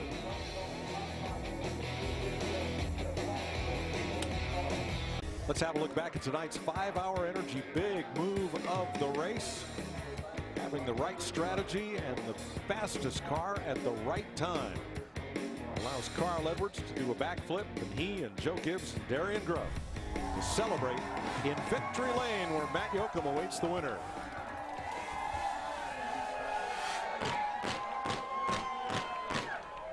The night started with a sticky foot. It's probably going to end that way with a soda. Describe the relief. You put so much pressure on yourself to finally win. You're the 8th different driver to win for Joe Gibbs. JGR is back, and these Toyotas are great. I was the slowest of the group tonight, and I just had the best guys on the pit box. Darian did a great job. Subway, I will be having a Coca Cola with my sub sandwich this week, and guacamole on that. Eris came on in a huge way to start this 4th team. Toyota took a chance on me. I went to Kentucky the other week, saw where these Camrys are built. TRD's been behind me 100%. Sport Clips, Comcast, Sprint, all the fans. What a big day of racing. I can't believe we won this race. And the importance of Darian's call. Well, I mean, that's what made the race for us. Darian does such a good job, and ever since Tony and I battled for that championship, I've wanted to work with him, and now I can, and that's what he does on the box. He takes a mediocre day like that, and he puts us in a good position. So 300th victory for Toyota. It's huge. It's hopefully all that bad luck we've had got, I guess it got negated or equaled out by the good luck today. It's just a great day, and we had Lynn Thrasher on the car, and I want to thank all the veterans. Our freedoms and liberties in this country are under attack from a million different angles, and the people who defend that are my heroes. Congratulations. Chris? Thank you very much, Matt. We should have had an idea Carl Edwards meant business when he fired out in front early. Teammate Matt Kenseth to lead for that opening lap, led 3 different times. And the last 30 miles of 600, so he's the 9th different driver. Michael Waltrip, that leaves 7 spots for the chase. Chase what matters. We're about halfway to the chase after 26 races, and this is the 12th race of the season, so 1/3 through the NASCAR season, and it was strategy that did it for Carl Edwards, obviously behind the wheel a long night. Yeah, and how ironic was it? Carl's talked about how he's been too aggressive behind the wheel, made some mistakes that he regretted. And tonight, in order to win this race, he had to be conservative. He had to come off the gas pedal, run 80% down the straightaway. That fell right into Carl's hands. He didn't have to take those chances that he was sorry that he took before, and he was able to use his foot 80% to the floorboard and get the victory. Carl Edwards, a guy who takes pride in being physically fit, obviously part of winning tonight, once on the cover of a Men's Health magazine and allowed to do his victory backflip. Heartbreak, happiness for Edwards, heartbreak for Martin Truex Jr., who led the most laps of any driver tonight, 131, standing by with our Vince Welch. He led the most laps, 131 laps, but it was only 5th place tonight. How frustrating is it to not get the win in a race in which you seem to have the dominant car? I don't know, man. I don't know what to do about fuel mileage races. I've never, ever, one time in my whole career, come out on the right end of them. So I don't know. I guess I don't get good fuel mileage, but what can I say about my guys, Furniture Row team, everybody back in Denver, ECR engines, RCR chassis, just, Cole and Jazzy and the guys just give me an awesome race car. I'm so proud of them. It hurts to come home 5th and run that hard and lead that many laps, but at the same time, it's pretty awesome to run like that too. So we just got to keep plugging away, and sooner or later we're going to get a little bit of luck on our side. Right now, it's just we can't get nothing to go our way. Yeah, frustrating finish, but a strong showing for Martin Truex. Well, Dale Earnhardt Jr. continuing a streak of top 4 finishes on the mile-and-a-half tracks. Dale, those last 10 laps, you're having to defend against Matt Kenseth and save fuel. How tough was that? Oh, it ain't tough. We got to win, so it don't really matter. I was just hoping that my guys in front of me was running too hard and running out of gas. I had Matt beat as far as speed, but I don't know. We just had to try to go for a win there. We didn't have fast enough car to beat the 41 or the 78, so we just had to do something different. And I like the gamble, and I don't know. We had a pretty good car. A little disappointed. Just that those guys got a little bit more speed than us. We'll work on it and get better. Try to get us some more wins. Big gamble on fuel. They come home third. Matt Kenseth, top 5, but it doesn't seem to be a satisfying top 5 for you. How would you describe the night tonight? Well, you take them away and get them, but certainly, I don't know, the 88 I think ran pretty good tonight, but the rest of us probably weren't top 5 cars. So we got fortunate the way the cautions flew. We got unfortunate. I think we had a loose wheel, and got behind, or else we kind of ran right around Carl most of the day. But fortunately, we could make it to the end without stopping, and ended up, stealing a good finish out of it. Matt Kenseth brings it home 4th. Well, Greg Biffle's been strong all weekend long, and Greg, you get the best finish of the year, come home 2nd place. Did you have anything for Carl Edwards there at the end? Well, we were both saving gas, and they told me, save all you can, just keep the 88 behind you. And I said, not today. I'm going for the win today. And I ran it as hard as I could, and Carl picked up speed. I got pretty close to him. I got really tight off at 2 and lost a whole bunch of time. But coming to 2 to go, I started running out. So I had to start really backing off and shutting off and coasting on the straightaways to try and make it around. So, man, I'll tell you what, it feels good. We ran on the top 10 all night. This wasn't a gimme. And, it's Ortho guys, and everybody's worked really hard. And just wish I could have done it for the guy in my windshield. Van Dyke would have been very proud of us. I'm sure he's proud of us finishing 2nd. All the drivers who had names of fallen heroes on this Memorial Day weekend on their cars. And, of course, we ran a crawl of those throughout the pre-race show. Thankfully, the number has gone down of those lost, paying the ultimate sacrifice for their country from 3 years ago to now. But you can sense the difference, Michael, in drivers desperate for a win, like a Carl Edwards who got it, Biffle, Martin Truex Jr. who did not, and then those drivers disappointed, Kenseth, Dale Earnhardt Jr., but have a win in the bag. And Jimmy Johnson said earlier when he spun out of this race, hey, we have wins, we can go for broke in this. I think it's a great time in NASCAR right now, Chris. We see guys going for it, sideways, taking chances more than we've ever seen, and then they're taking chances with their pit calls too, staying out on tires, getting fuel and trying to stretch it to the end. And then just think about the run to the checker flag that Greg Biffle just described. They said save gas. He said that ain't happening. I'm loving where I'm at, and I'm going to get the victory. You're paid to speed and go for the flag. We'll continue on the post-race show live from Charlotte Motor Speedway in the 19 first win for Toyota and Joe Gibbs Racing for Carl Edwards. The winner sticker goes on the car. He was a 15-to-1 betting choice in Las Vegas. More in a moment.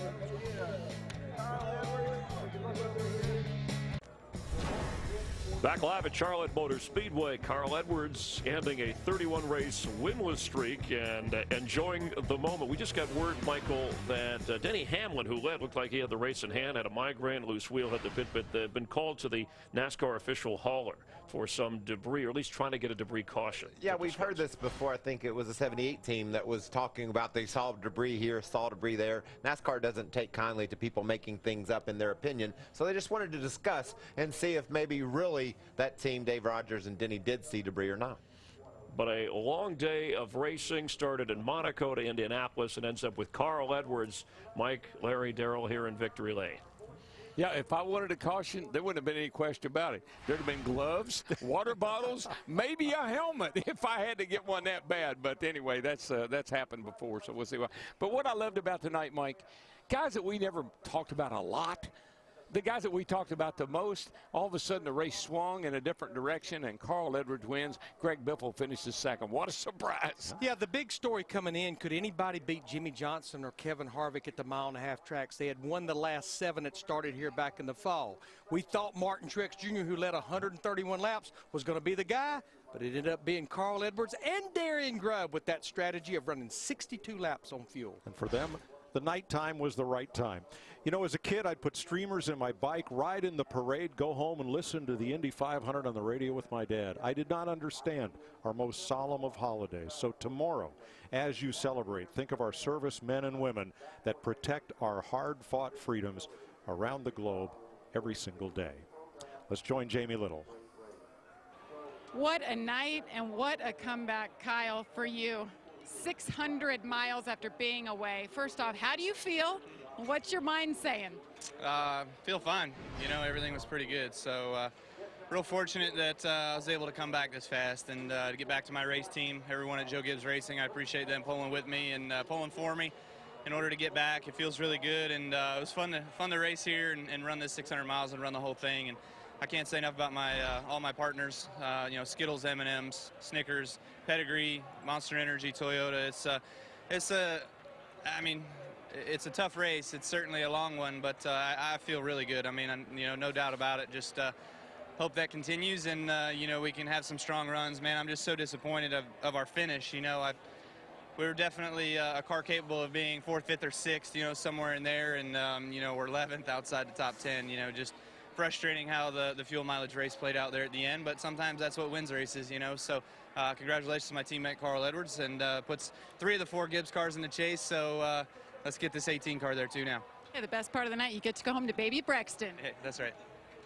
Kyle has that waiver, that disclaimer. He wins a race, stays in the top 30 despite missing time. He'll get in the chase. And the Joe Gibbs Racing Toyotas, all 4 in the top 11. What a story for him to come back, having his wife, having their first child in the past week, obviously coming off the leg and the ankle injury, and going the distance in this 600-mile race. Yeah, spending some time with Kyle recently, it's obvious that he was so focused on physical fitness, not only rehabbing his legs, but just getting in the best shape he'd ever been in his life. I had no doubt that he couldn't be a contender and go all 600 miles this weekend. Next week, tough track. Dover, Delaware. That place will really eat cars up. It's banked high. There's a lot of G-forces, but Kyle Busch has won 11 times there across the top 3 series. Watch for him to be tough next weekend. Twice in the Cup Series, Carl Edwards has won there, but Jimmy Johnson has owned the place that we'll go to, known as the Monster Mile.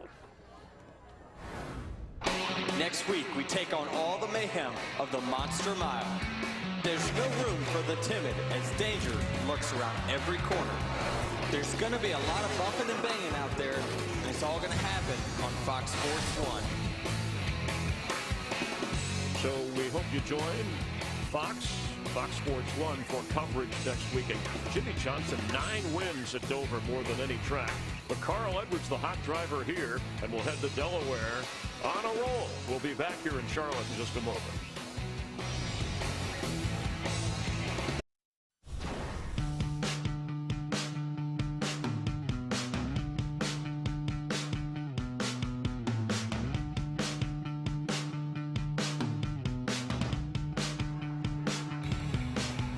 Triple header day of auto racing. It ended moments ago. 600 miles, the longest. Carl Edwards winning at the Coca Cola 600 for NASCAR. 500 miles in Indianapolis. Juan Pablo Montoya, his second Indy 500 win, and for owner Roger Penske. And then Nico Rosberg of Germany winning his 3rd straight Monaco Grand Prix in F1. An exciting finish to things, and as we look forward for Carl Edwards, he showed before his championship medal. Like we saw Kevin Harvick go to a new team, put on a run. Could this be it for Carl Edwards? I know it could be it, and I think the most important thing we take away from the 2 weeks we raced here at Charlotte is the power underneath the hoods of those Toyotas. They've struggled at times to be fast on the mile and a half. That's behind them now. They've got the power to compete with Kevin Harvick, with Kurt Busch, 2 of the guys, Jimmy Johnson, that have been dominant on these bigger tracks. That means these teams are now thinking championship. They can win anywhere, and that's how you win a championship. Denny the Hammer Hamlin, who does have a win, and actually we are updated that he went to the NASCAR hauler to discuss things, wasn't necessarily called.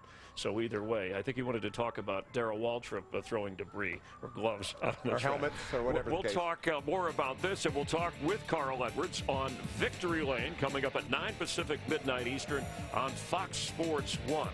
Next on Fox here, late local news. And next Sunday on Fox Sports 1, presented by Castrol GTX, Magnatech, coverage beginning at 11:30 Eastern Time with race day. We'll be racing from Dover, Delaware, as Carl Edwards continues to celebrate. At the 100-mile mark, Kevin Harvick was your leader. It was Kurt Busch at 200 miles, Martin Truex Jr. at 300 and 400, Denny Hamlin at 500. And the ultimate test of endurance, Carl Edwards, your winner in the Coca Cola 600. For Michael Waltrip, I'm Chris Myers, our entire crew, and thanking all of the families, thanking those who have sacrificed for their country. Thanks for being a part of NASCAR on Fox.